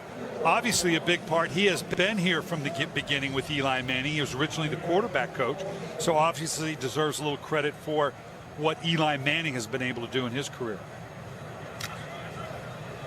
Well, I mentioned Jay Glazer's name earlier during the pregame show today, going through a number of head coaches and 3 categories: safe, out, and maybe. Only 3 coaches he labeled as safe. Incomplete. Asamoah in coverage of Cruz. On this final Sunday, lots happening around the NFL with playoff implications. How about it back in Los Angeles? Tom, Texans, Colts, Arian Foster for Houston right up the gut. That's his 15th rushing touchdown. Now, Houston has never won in Indy, 0-10 all time, but a win on this day, Week 17. Well, they clinch home field advantage throughout the AFC playoffs. It's 14-13 in the third. Back to Thom and Coach Billick. A lot of interesting moving parts. Thank you, Patrick, in that AFC playoff picture. Not the drama of who's getting in because all those teams have been decided. Second down and 10, no gain. On the give to Bradshaw. Talked about how cold it is here today in New York. Wind chill says 22. I'm not buying that. You?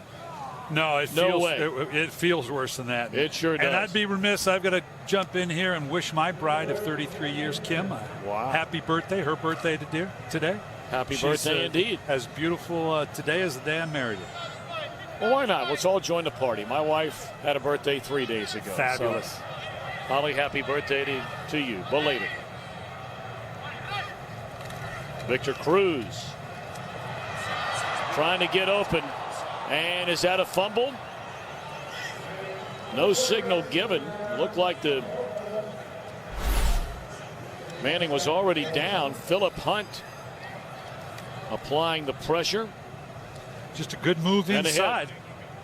He was down. Looked like. The knee may have been down when it came out. Right there, knees down, the ball still secured. Good call. Hunt's an interesting story. That was a guy they brought in as a free agent. Played 2 years in Winnipeg. Had 16 sacks one season up there in the Canadian Football League. Not a lot of playing time this year with the Eagles after a great training camp. Johnson, nowhere to run. Zach Diazzi down there to get him.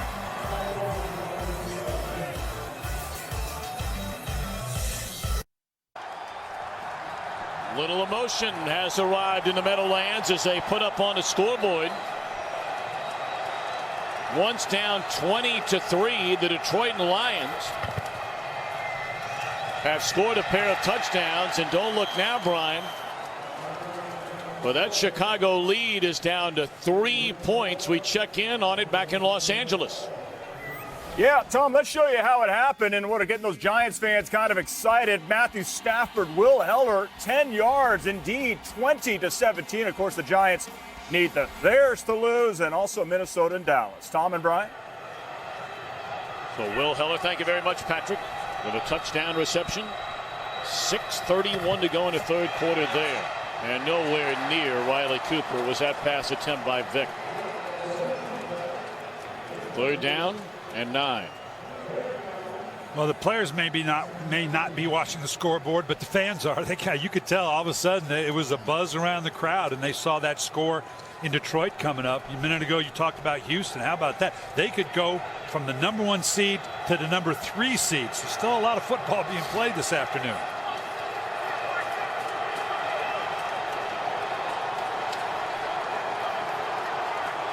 Play clock down to 5. Get it away on his 3rd and 9. Cooper wide open, and Vick finds him. Up to the 38 and a first down. Well, we showed you where Riley Cooper was.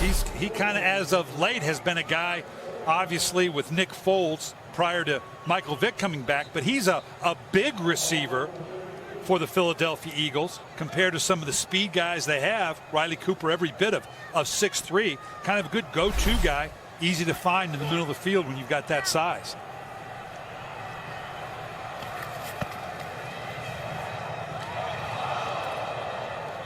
Reception made by Johnson. That'll be a gain of 9. Riley Cooper was also a very, very good baseball player at the University of Florida. Some felt he could have played either professionally, much like Jeff Samardzija, the great wide receiver out of Notre Dame a number of years ago. Samardzija decided to go the baseball route, and now a budding, very, very good pitcher for the Chicago Cubs. Shooting through the gap, Blackburn, and he drops Brown behind the line of scrimmage. And this is what we talk about bringing the linebackers, being able to stop the run with just the front 7. That has been the hallmark of the New York Giants. When they are very, very good, they have suffered that way just a little bit, not being able to hold up against the run or getting pressure on the quarterback without building that proverbial box. This is a good sign on this defense if it can continue to build on this.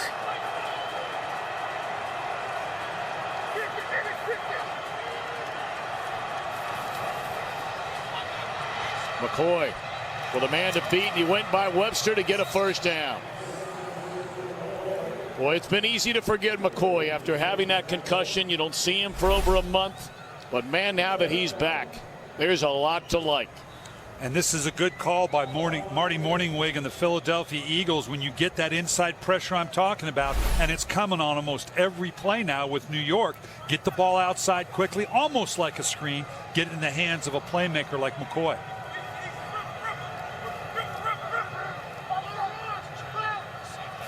From midfield, Lewis up the middle. That'll be a gain of 8 for Dion Lewis, tackled by Kenny Phillips. 20-17. Chicago still in front of Detroit. If you're just tuning in, the Giants must win to get into the playoffs. They also need losses by the Bears, who are leading Detroit by 3. They need a loss from Minnesota. They'll play at home later against Green Bay, and they need a loss or a tie by the Cowboys, playing in Washington tonight, and that's a first down for Lewis to the 37. You talked a minute ago, Tom, about New York kicking themselves maybe for missed opportunities. That's why when people say, boy, this is a big game or this is a must win, you know what? The games in September and October are big games and must win as well, because you don't know what the consequences necessarily are. They're more apparent in the games in December and late November, but you know when you have those losses, and they had some tough tight losses early in the season, you know they're going to come back and cost you. First down, Vick looking for Macklin in the end zone and batted away after being kicked around last week by the Ravens, the media, and the fans. That's good coverage by Corey Webster. And it is good coverage. And on a bunch of the plays last week against Baltimore, he had pretty good coverage. He just wasn't able to finish. Here, he was able to finish. Macklin not able to go over the top and try to pull the ball out away from it. Corey Webster fighting it through the end without the help over the top. So that was one-on-one. There he finished compared to what we saw last week against Baltimore.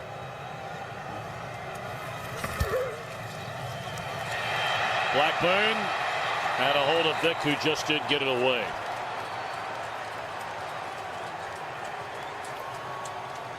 Ryan, you've been around a long time. Corey Webster's been a good player for this Giants team for 8 years. Part of 2 Super Bowl title teams. Starter virtually every game since his second year. You have a bad game last week like he did against the Ravens, and everybody says, run him out of town. This guy's been a very good player. And you can see there, other than that open field miss there against Ray Rice, he had good coverage, but it's all about finishing, and you're right. It's all, what have you done for me lately? Well, lately meaning that last play, pretty good. Lately meaning last week, not as good. Damaris Johnson inside the 25, and that is a first down reception. You're going to see Vick climbing the pocket. Now, what did we say? They have to bring 4 and 5 or 5 and 6 guys. They only brought 4. When they only bring 4, they haven't been able to get home. They need to bring the linebacker. They need to bring the secondary. And we've got a late flag now. Yeah, that play's coming back. That was interesting because the flag did not come early. It's almost like they had to discuss it. I don't know what they had to discuss. Still don't know who it was against. And we're assuming it was for a late hold. Right here is where you can see it. Got a hold of that jersey on the inside. Clearly got a hold of Jason Pierre-Paul.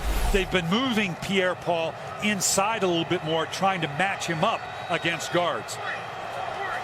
And now Webster out of the game. They're looking at his right arm, it appears. Pierre-Paul on the inside again. Philadelphia. This is their first. 35-7. Giants in front.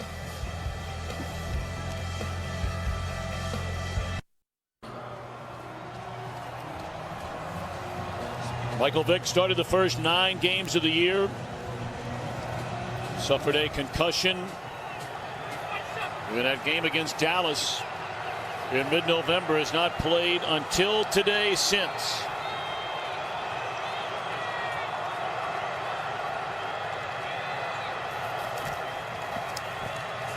Third down, Vick runs right into the tackle and is able to break away. Tripped up by Matthias Kiwanuka. Under 2 minutes in the third. Why not call Star NFL right now to download NFL Mobile for only $5 all month long. So on a 4th down, in the first half, the Eagles were going for it on 4th down, including that 4th down with 23 seconds left in the first half. They were unable to convert, and less than 15 seconds later, the Giants were in the end zone.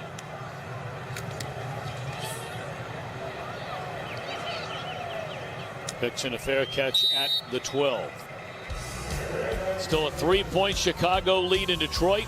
Giants in front big here at home.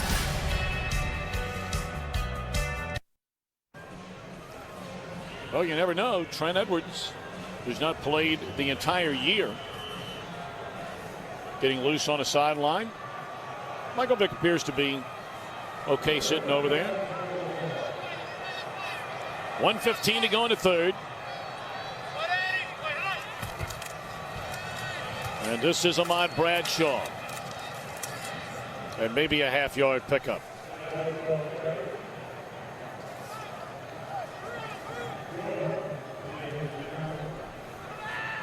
New York Giants have a lot to get done here. I know they're up 35-7, but regardless what they say, they're not. They're watching the scoreboard. Chicago's up 23-17. but on the idea that they're going to continue on, they want to finish this game strong, the way they started it. Good inside running game, the play action fake down the field. You don't want to all of a sudden start seeing penalties, drop passes, the lack of focus that some has caught them a little bit over the last month. Pitch to Bradshaw, back to the inside, leapfrogs a defender and is very close to a first down. Brian, as a head coach, did you ever catch yourself really trying to sell something you don't believe? Like going to a team in these final seconds of the third, and we're going to have you address this when we begin the fourth quarter. But as a coach, to look at your team and say, come on, guys, we got to finish strong. And for them, A, for you to believe it, B, do they believe it? So that's the end of the third, 35-7. Looking forward to hearing from Brian about that topic and those topics and many others in the fourth. Fox NFL Sunday continues in a moment.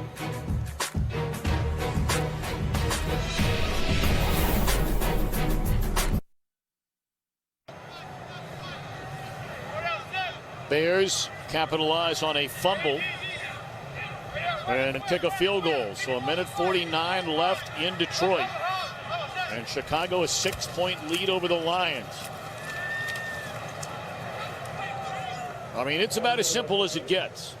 The Giants are rolling big here as the fourth quarter is underway. But if the Bears win that game, the Giants will not have the chance to defend their Super Bowl title looking ahead to next week. They need a win in this game. Losses by Chicago, Minnesota, which is coming up next on Fox against Green Bay. That's in Minnesota. And then a loss or a tie by the Cowboys tonight against Washington. It's the only way the Giants get in.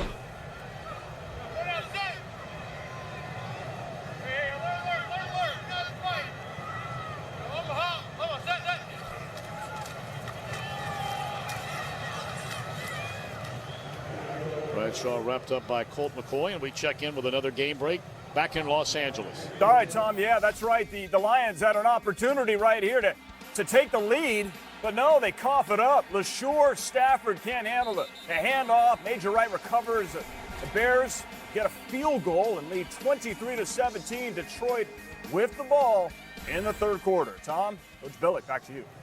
There's a news flash, a turnover by the Chicago Bears coming up with turnover. They lead the league in turnovers, and obviously still the strength of that Bear team is generating turnovers. You and I saw them early in the year, and we asked a question at the time, and who knows, they might end up winning a Super Bowl. As Hickson got tangled up with a defender, Asamoah was back there. So too was Kurt Coleman. And I think they're going to get Asamoah here on kind of a double move. Hesitates, then goes, and he reaches out and grabs. Typically that'll happen when you face a double move. It's what's odd is that it's like Asamoah didn't know that Coleman was going to be over the top. Defense, number 24. Automatic first down.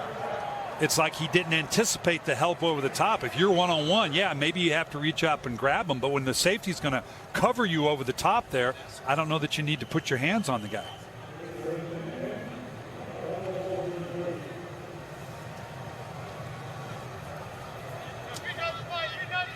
So a first down for the Giants on their own 43-yard line. And Eli dropping back, looking down the field for Bennett. Good coverage down there by Kurt Coleman. Coleman looking for a flag that time. Bennett ran right over him. Getting back to Chicago for a minute, Brian, you and I had them down in Tennessee. They were setting the world on fire with a great defense, all the turnovers, returning interceptions and fumbles for touchdowns. And you know, you wondered openly at the time, can you really live like that over a 16-week season? And yeah, you can get the turnovers, and they've continued to do it. The problem is they haven't been able to capitalize on it as much offensively. They're kind of a one-trick pony with Brandon Marshall. Forte's been hurt, I get that, but the offensive line has been in flux. But they're so one-dimensional offensively, that's what's hurt them. Second down run, a pickup of maybe a loss of a half yard there by Bradshaw. Big day for Manning. 4 touchdowns, over 200 yards on only 20 attempts. Bradshaw, very good. Cruz, another touchdown. He's on his way to the Pro Bowl. Detroit got the ball back following the field goal. 3 and out. And they just come to the end of the third quarter in Detroit.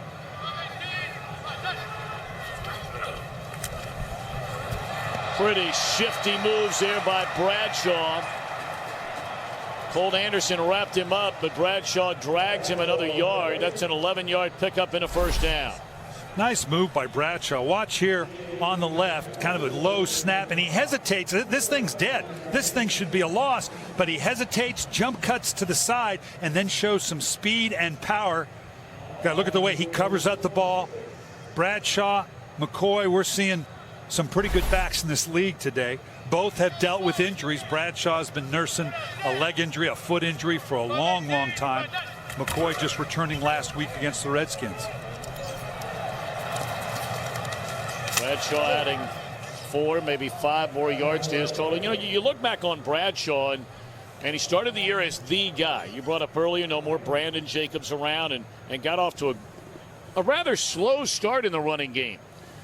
In week 2, he injured his neck, was inactive against Carolina, came back against Philly, only had 40 yards. That was in week 4. But then in the next 2 games, remember, 57 carries in 2 games for Bradshaw for well over 300 yards. That was against Cleveland and then the rout out in San Francisco. It was then that some of those foot problems from the past returned here in 2012. Since has had that sprained knee. Wilson wrapping up that football, and you see some of that speed. He was able to turn the corner. And that's another giant first down. Offensive line is doing a great job. And again, we talked about getting David Boss and Chris Snee. Here Snee pulls off, getting downhill. Nice job on the edge, blocking by Pasco. And this is what we're talking about. This league is all about 2-backs, right? Everybody has a 2-back combination, the Mr. Inside, Mr. Outside. Not that David Wilson's strictly an outside guy, but he gives you that little bit of a bounce to the outside, along with good physical inside running presence to go with Bradshaw. Timeout. 10:31 to play in the Meadowlands. Giants trying to tie a ribbon around this season with 9 wins. Will it be enough to get in?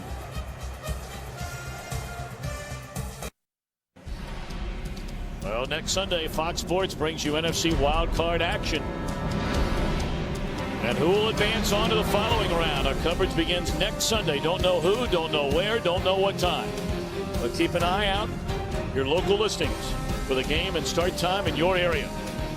That will be next Sunday. And what's fascinating to me, it's all about the matchups. I mean, you can rate the team saying this team's better than that team, which is very hard.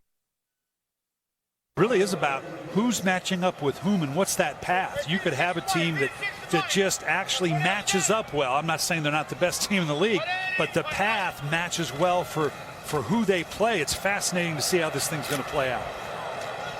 Wilson dropped 7 yards behind the line of scrimmage.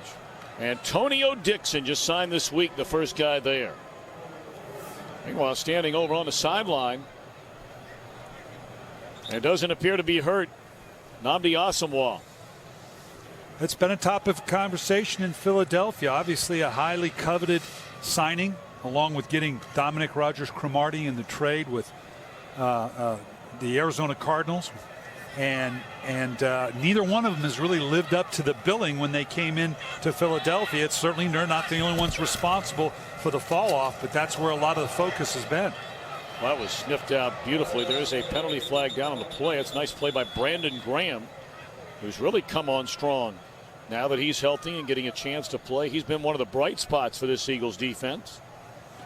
He has, and he played that one beautifully. We saw him last week do the same thing against a shuffle pass, recognizing what it is and showing great reaction to jump inside. Illegal use of the hands to the face, defense, number 72. Cedric Thornton. I started to get back to you. You'll take a look at it here. There it is, just ripping the helmet off of Snee. Illegal use of the hands, defense number 72. 5-yard penalty, automatic, first down. About saying to your team, hey, we got to finish strong. You got a 35-7 lead. And Brian, were there ever times when you were just trying to sell them something and maybe some of them weren't buying it? You know what? A pro player the most coveted thing he wants to be called is a professional. That really is important to him. And so that's what you got to tap into. You got to define, what does that mean to you then? What is a professional? And that means just in these situations that you continue to be just that, a professional. It doesn't mean just game day. It means during the week, in the film room, at practice. Are you being a professional? Because they all want to think of themselves in that capacity.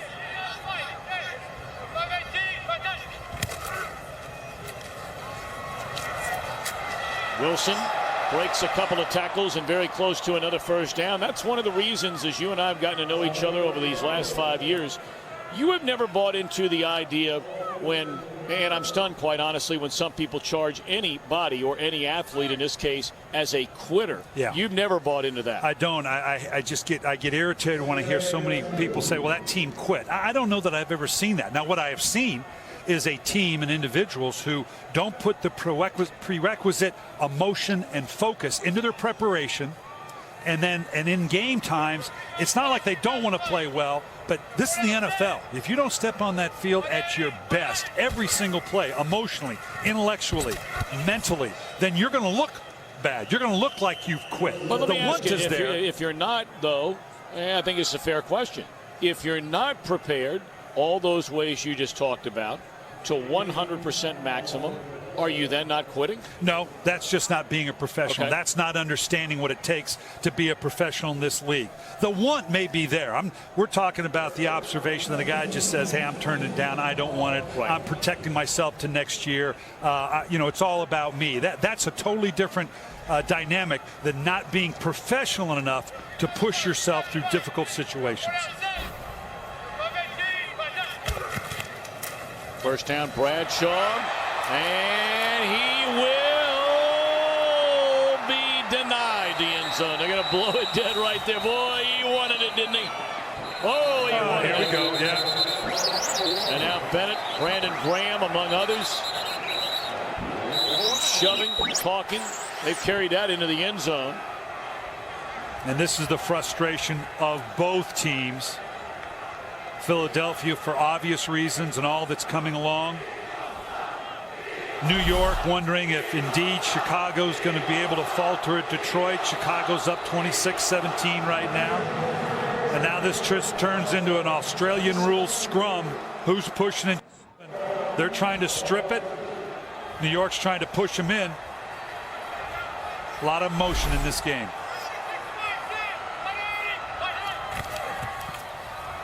Oh, is this going to be Hynoski? His first career touchdown! They call him Hynoceros. And Hynoski lives up to that nickname with his first touchdown. He's been wanting that thing all year long, and they finally got it for him. He earned it today. In that first half, every great one we talked about began with Hynoski. We talked about him getting on the edges and leading up for the running back.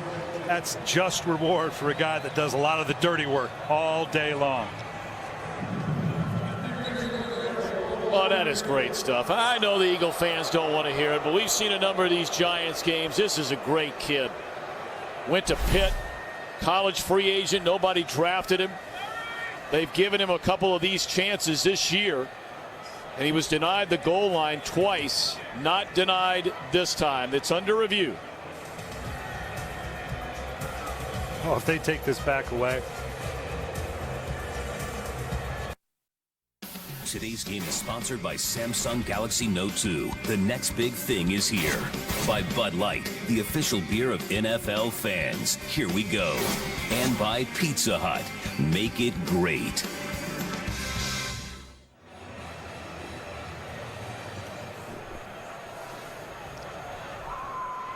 After reviewing the play, the ruling on the field is confirmed. It is a touchdown.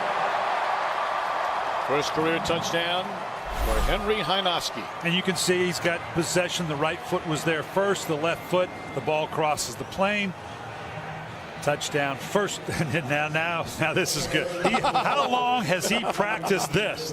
He hasn't had this opportunity. This is years in the making. Oh, you gotta love it. I mean, there are some touchdown dances, they're tired. and it's showboating. This guy's nickname Rhinoceros. Nothing tired about that. Check him out.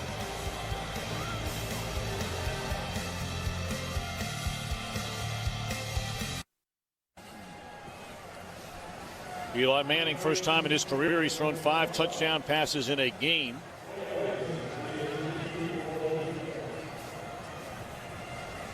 And keep in mind, I understand where the Eagles are and where the Giants are right now, but this Giant team has struggled against these Eagles. I don't care what the situation is. This is going to feel good for the New York Giants to get a little bit of that monkey off their back that they can't beat the Philadelphia Eagles.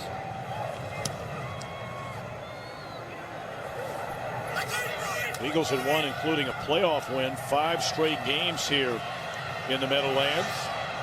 And a big return brought up to the 38-yard line. Let's check into Los Angeles for a game break. Thom, thanks. Chicago, Detroit, Bears, they need to win and hope Minnesota loses. Of course, Cutler to Marshall, but it's broken up by Chris Houston. Would lead to this, a field goal by Olindo Mare, 26-17 now. Bears, well, Giants fans stay optimistic. Only down 9 is Detroit, and they have the ball. Thom, Coach Billick. All right, thank you much, Patrick. And you get a look at Trent Edwards. His 5th year out of Stanford. Spent time in Buffalo, of course, his first 3 years in the league. Finished 2 years ago at Jacksonville. Trent Edwards did not play at all last year, as Corey Webster is hurt, trying to get back up. Reaching for that left shin, left calf area, it appears. So we'll step out as they take a look at Corey Webster. Today's game is sponsored by the new 2013 Ford F-150 with EcoBoost. Final 6.5 minutes from the Meadowlands. All Giants needing a win and needing help. They're winning big, but not getting help from Detroit. With 8 minutes left to go in that one, and the Lions trailing the Bears by 9. Michael Vick, you know the story, after spending time in jail on the dogfighting charges, leaving Atlanta. Signed with Philadelphia in 2009, was a backup that first year. 2 games into the 2010 year, Kevin Cobb got hurt. Andy Reid hitched his wagon to Vick. Never looked back, took him to the playoffs that year. But ever since then, 12-22 are these Eagles. Have we seen Michael Vick in an Eagles uniform for the final time? They owe him on the books $15 million, but if they turn him loose 3 days after the Super Bowl, they would owe him $3 million. They could get it down to none, depending on whether or not they traded him. But all that's just minutia. Do you think another team is going to take a chance on maybe making a deal for Michael Vick to be their starter? Well, there's going to be a ton of changes in the coaching profession over the next week or two, and typically it's going to be tied to the quarterback position. The question becomes, what are your options if you want to go the free agent route at quarterback? You're talking about a Michael Vick. You're talking about maybe a Mark Sanchez. Maybe you're talking about an Alex Smith. And Michael Vick today, you can see here, under considerable pressure, starts out with an interception. Then again, under pressure, gets knocked to the ground, not able to convert on 3rd down. Lots of pressure coming from the outside. Another sack, having to roll out with nothing down the field on what amounted to a coverage sack, and having to dirt the ball there. This was not the day Michael and Vick envisioned in having his one opportunity to display his skills to the rest of the league, to say, yes, I can be one of those free agents you want to sign in the offseason. All right, well, today, I think we all agree, is a bit of a stretch to use as an example on whether or not he can continue to play. Do you believe, based on what we saw early in the year, that Vick could still be a starter for an NFL team? Well, I go back to what are the other options? You know, obviously it does, you know, not based on the injuries. You can see right here now, this is getting really interesting.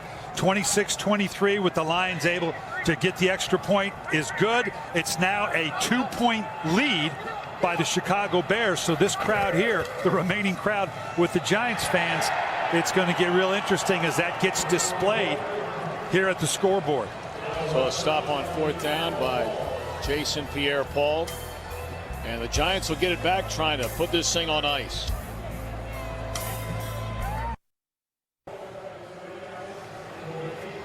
(42-7). The day is over for Eli Manning. He's auditioning for a mannequin's job on 5th Avenue. That's pretty good work if you can get it. Yeah. We're going to quickly check on the touchdown scored by the Lions. Let's go back to Los Angeles. Yeah, you mentioned the score there, Tom. Here's how it happened. Matthew Stafford getting hot late. Howie mentioned it down the stretch. He can do this. Hooks up with Brian Rubisky on the score. Pulls them to within 2, 26-24. Less than 7 minutes to go. You know the playoff scenario. An important game for Giant fans. Tom and Brian. Brian Rubisky, former Buckeye, on the touchdown reception. 5 touchdowns today. First time ever in a game for Eli Manning. So David Carr, who's only played in 1 game, will take over for him. Tom, let me finish my thought on Michael Vick and the free agency. Can Michael Vick be a starter in the NFL? Yeah, but the formula for the NFL right now, I wrote about it on FoxSports.com this week. The formula is if you make that coaching change, you go out and draft a guy. You talk about John Harbaugh and Joe Flacco, Mike Smith and Matt Ryan. Now, you better get the right guy because you're also talking about a Rex Ryan moving up into the 5th pick of the draft to get a Mark Sanchez. But that is what the organizations that consistently put together a winning profile do. And getting a free agency quarterback with ones like questions around them, like a Michael Vick, a Mark Sanchez, that has not been the formula for success. First down catch made by Martellus Bennett. All right, meanwhile, it's because they have an injured Giant down on the field. That's Bennett after the catch. And he'll get up. Listen to this hit. That was Jernigan getting tied up over there with D'Amico Ryans. Whoa, what a hit that was. Down to the final 2 minutes. Will it be the final 2 minutes in Philadelphia for Andy Reid as head coach?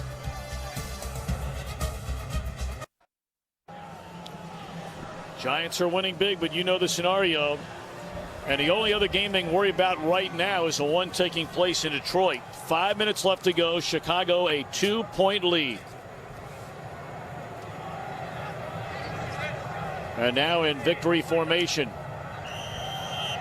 Andy Reid, October the 10th of 1999, got his first win as head coach in his 5th game when Doug Peterson found Charles Johnson with a minute left to beat the Dallas Cowboys. The divisional playoff against Green Bay in 2003 on the 4th and 26th, Donovan McNabb to Freddie Mitchell, David Akers a game winner. The 04 NFC Championship against Atlanta. Eagles beat the Falcons 27-10, their only Super Bowl appearance under Andy Reid. It's never done until it's done. And a lot of people saying, well, no kidding, but it's not finished yet that he has been relieved of his duties.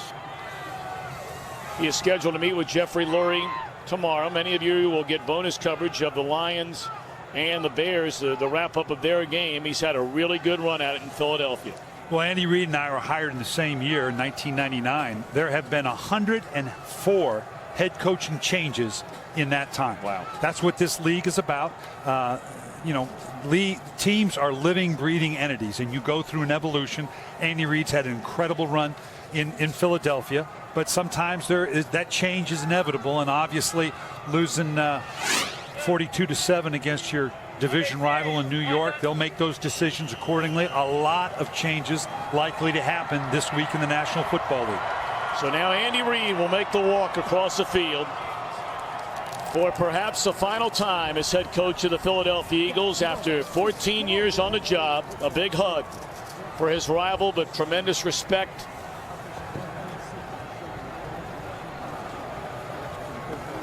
Between Andy Reid and Tom Coughlin. I would imagine Tom Coughlin will be sitting around and wondering about the conclusion of Chicago-Detroit, and we're going to bring it to you. First, we go back to Los Angeles to Kurt. Happy New Year, everybody. Welcome to the Lowe's Game Break.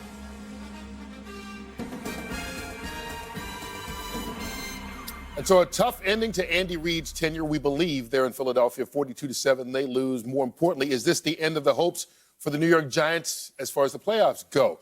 If Chicago holds on, it will be. Chicago leads 26-24 24 right now, late in the game in Detroit. Here's Kenny Albert, Daryl Johnston, and Tony Siragusa to help us figure it out. We welcome those of you who have been watching the Giants and the Eagles. Giants stay alive, but they need a Lions win over the Bears.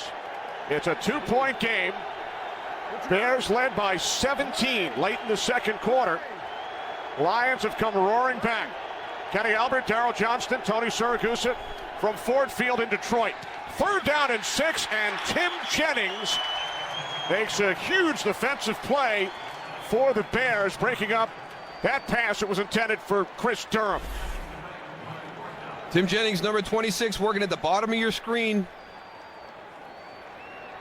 Nice job by him. He's just right on the receiver, waits for his opportunity, waits for the ball to get there, doesn't touch him, knocks the ball right out. Harris punting from his own 2-yard line after the Lions went 3 and out. This is Devin Hester. Hester forced out of bounds at the 41, so good field position for Chicago. Bears leading by 2 with 3:40 remaining. Next Sunday, Fox Sports brings you an NFC wildcard matchup between 2 of the league's best teams to find out which one will advance and keep their championship dreams alive. Our coverage begins next Sunday. Check local listings for the game and start time in your area. Jay Cutler and the Bears led 20-3 late in the second quarter. Lions have turned the ball over 4 times today, but Detroit with 3 80-yard touchdown drives to get back into this game. Yeah, one right at the end of the first half, one to start the second half, their first possession of the second half, and Chicago just has not taken advantage of their opportunities today. Bears start from the 40-yard line. The toss to Matt Forte, and he's able to gain 4 out to the 44. Cliff Averill made the tackle, and now the Lions use their first timeout with 3:35 remaining. Time for a game break to Los Angeles. Kurt Menefee. Kurt. Well, a reminder that when you guys are done, America's Game of the Week has huge playoff implications. Aaron Rodgers and the Packers can wrap up the number 2 seed in the NFC. Adrian Peterson and the Vikings can get into the playoffs. And by the way, Peterson could also set the single-season rushing mark. It's America's Game of the Week, the Packers and the Vikings. When you guys are done there in Detroit, Kenny Moose and Goose. That's right, Kurt. Adrian Peterson 208 yards away from breaking Eric Dickerson's record. If you've heard the playoff scenarios once today, you've heard them 100 times. Bears need a win and a Vikings loss. If the Bears win this game, it will eliminate the defending Super Bowl champion New York Giants, as Forte is out across the 47-yard line, and the Lions will use their second timeout, stopping the clock with 3.5 to play. And when we've talked to Mike Tyson, we've talked to Lovie Smith during the course of the year, if this is the way that the Chicago Bears are built, then this is a situation that has to be a part of those elements. They've got to be able to take the ball in this scenario and grind this clock out, take time off of it, make Detroit burn all their timeouts. If they do give the ball back to them, backed up into their end of the field with no timeouts left, we're going to get to see it right here on this snap. This is that 4-minute situation that you hear a lot of coaches talk about. 3rd down and 3 for Chicago.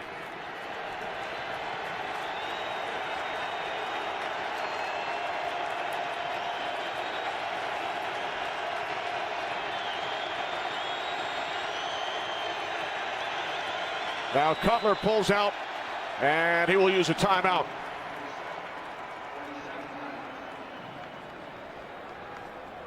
So both teams with 1 timeout remaining. Lions brought back into this game by Matthew Stafford. He's thrown 3 touchdown passes. And this one is right at the end of the first half to finally get it down to 20-10. And then they come out in the third quarter, their first possession, they get to Will Heller. And then Brian Robisky on the last possession. Lions turned it over 4 times. Bears scored 1 touchdown, held to the field goal 3 times following the turnovers. Chicago led by 17. And Calvin Johnson, in pursuit of 2,000 yards receiving this season, is 36 shy. 3rd down and 3.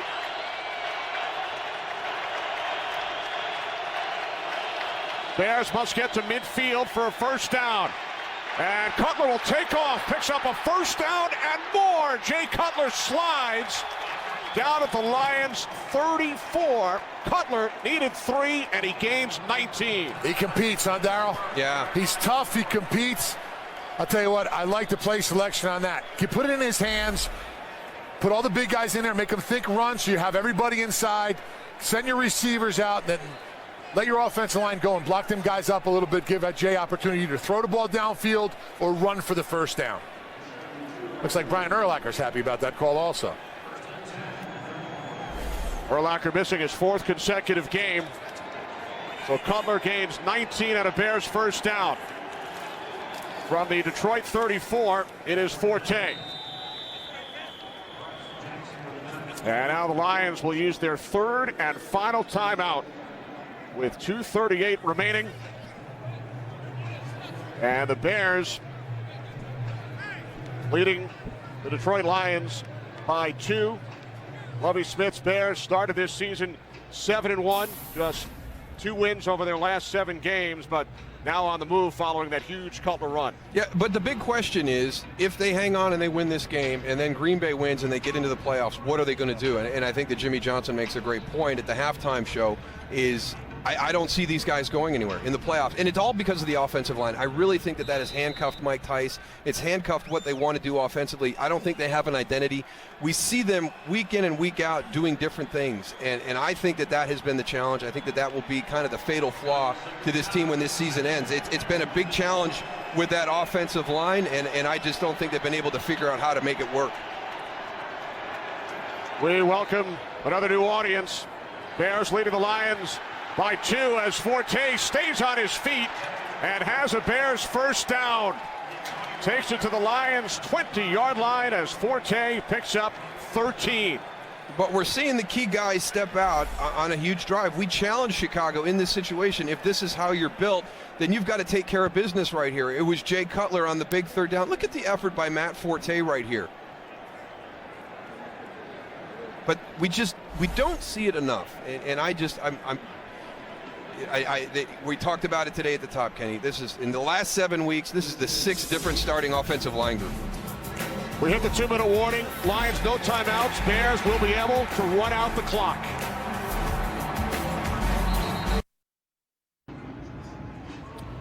Back in Detroit, we welcome those of you who have been watching Tampa Bay and Atlanta. The Bears begin to celebrate with 2 minutes remaining because the Lions are out of timeouts. Chicago will be able to run the clock all the way down to 0 as Cutler takes a knee. And now they've done their part this afternoon. They came out and they won. And again, there's not a lot of style. There's no style points in the NFL, and that's a good thing for Chicago because they have perfected winning in a tough way. So now they've got to have help. Now they've got to sit around. They've got to wait and see if the Green Bay Packers can knock off the Minnesota Vikings. Coming up, the Lowe's Game Break Show, and then America's Game of the Week. Many of you will see the game that Lovie Smith will have foremost on his mind. The Green Bay Packers and the Minnesota Vikings. Lions have already used all 3 of their timeouts, so they cannot stop the clock. Cutler takes another knee. So the Chicago Bears will win for the 10th time this season and remain alive in their playoff pursuit.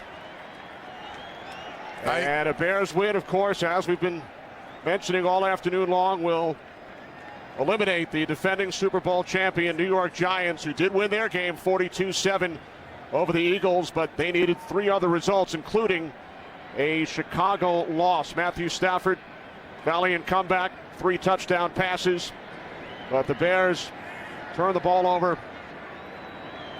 The Lions turn the ball over 4 times as Cutler takes one final knee. Bears remain alive and will now take out their Green Bay Packers pom-poms. No, cheer against the Minnesota Vikings. You can't cheer for the Packers. So the Chicago Bears hang on, defeat the Detroit Lions by the score of 26-24. The Lions' disappointing season comes to an end with their 8th consecutive loss. And that's a tough one. I mean, you're going into the offseason on an 8-game losing streak. There were high expectations for Detroit. It's going to be a challenging offseason for the Lions. Bears go to 10-6. They stay alive and now must root for Green Bay to beat Minnesota. For Darryl Johnston and Tony Siragusa, Kenny Albert saying so long. Now to Kurt Menefee and the gang in L.A. Welcome to the Lowe's Game Break. And welcome to the Lowe's Game Break Show. Kurt Menefee along with Terry, Howie, Michael, and Jimmy. So with the win, the Bears stay alive as far as the playoff possibilities go. All they need is for Minnesota to lose to Green Bay. That game comes up in just a minute. But more importantly, Michael, that means that the defending Super Bowl champion Giants are officially eliminated. Done. Done, Kurt. And can't be mad at anybody but themselves, because if they had played with the passion that they played today, then I don't think they'd be in the situation they were in. They probably would win the NFC East, automatically be in the playoffs. But the Giants just have not been consistent at all. Caught up to them at the end. And but they did their part today. They won the game, but all for nothing. Well, here's how they won it today, taking on the Philadelphia Eagles, and what most likely was the last game for Andy Reid as Eagles head coach. Michael Vick, lots saying whether or not he'll be back with Philadelphia. Andy Reid, we're pretty certain will not. Vick up, looking for Selleck, his tight end. Ball slips out of his hand, goes too high, picked off by Stevie Brown. Stevie Brown's 8th interception on the year. Very consistent performer for the Giants. Eli Manning to Ruben Randle, man-to-man coverage. Great leaping ability by this 6'3" wide receiver. 14-0. Ruben Randle, 2 touchdowns early in the first quarter. Then Manning back again, firing deep down the left side. There he is. Cruz, 24-yard touchdown. 4th touchdown pass of the first half for Eli. 42-7. Giants all over 50, all over the Eagles. Manning with 5 touchdowns, a career high. Too little, too late, as you said, because the Bears took care of business at Detroit. They certainly did, Matt Forte. There's old Coach Lovie Smith. Got a win to keep their playoff hopes alive. Wide flare out as Cutler finds Earl Bennett. Boy, what a great job blocking. Marshall, not a big day receiving, but a great job blocking downfield. Bennett goes for 60-yard, longest touchdown on the year for the Bears. 7-3 Bears. Then Stafford gets going in the second half. He finds Brian Robisky on a little quick post route, 9-yard touchdown, 26-24. Then out of the eye, play action, man coverage. When you have man coverage, you hear announcers say this all the time. No one is accounted for the quarterback. In other words, no one's responsible for him. Brian Urlacher watching, looking on. Big day for Cutler as they take care of the Lions, 26-24. Chicago, like I said, playoff hope still alive, depending on what happens with Minnesota and Green Bay. Ravens at the Bengals. Andy Dalton, little hitch route down 10 yards, looks to the inside. Marvin Jones takes it in from there, 11-yard touchdown. We're tied up at 7-0. Tyrod Taylor out of the single back set, opens up, looks right, turns on the speed, 1-yard touchdown run. Now the Ravens, Flacco was taken out of this game. Ray Rice was taken out of this game in the first quarter. Ravens up by 1. And then Tyrod Taylor picked off by Carlos Dunlap, turns it 14 yards for the touchdown, 23-14. It is 2 minutes remaining in the fourth quarter with the Bengals on top of the Baltimore Ravens. Houston Texans at the Colts. Chuck Pagano.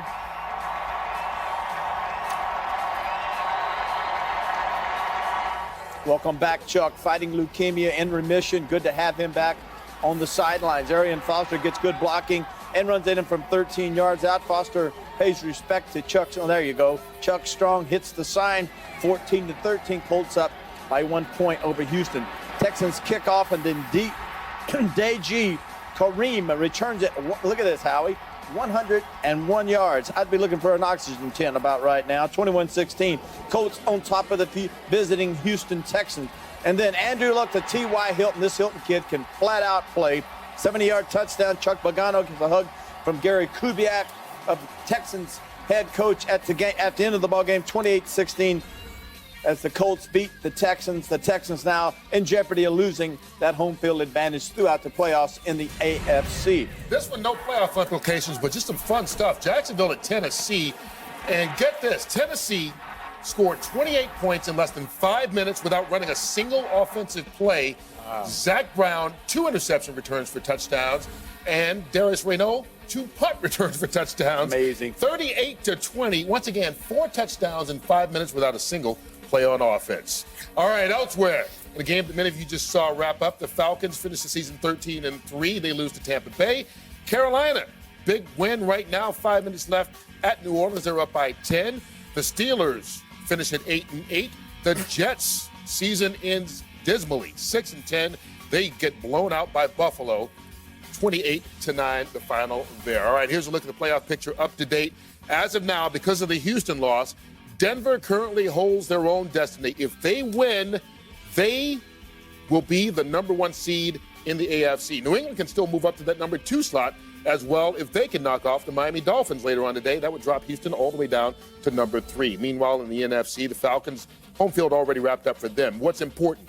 Green Bay, if they knock off Minnesota, they will be the number 2 seed. If Minnesota wins that game, the Vikings will wind up as the 6th and final seed in the NFC playoffs. Should Green Bay wins, not only is Green Bay number 2, but the Chicago Bears will make it into the playoffs. And first things first, Jimmy, the Bears did what they had to do going into Detroit. It wasn't pretty, but they got the win.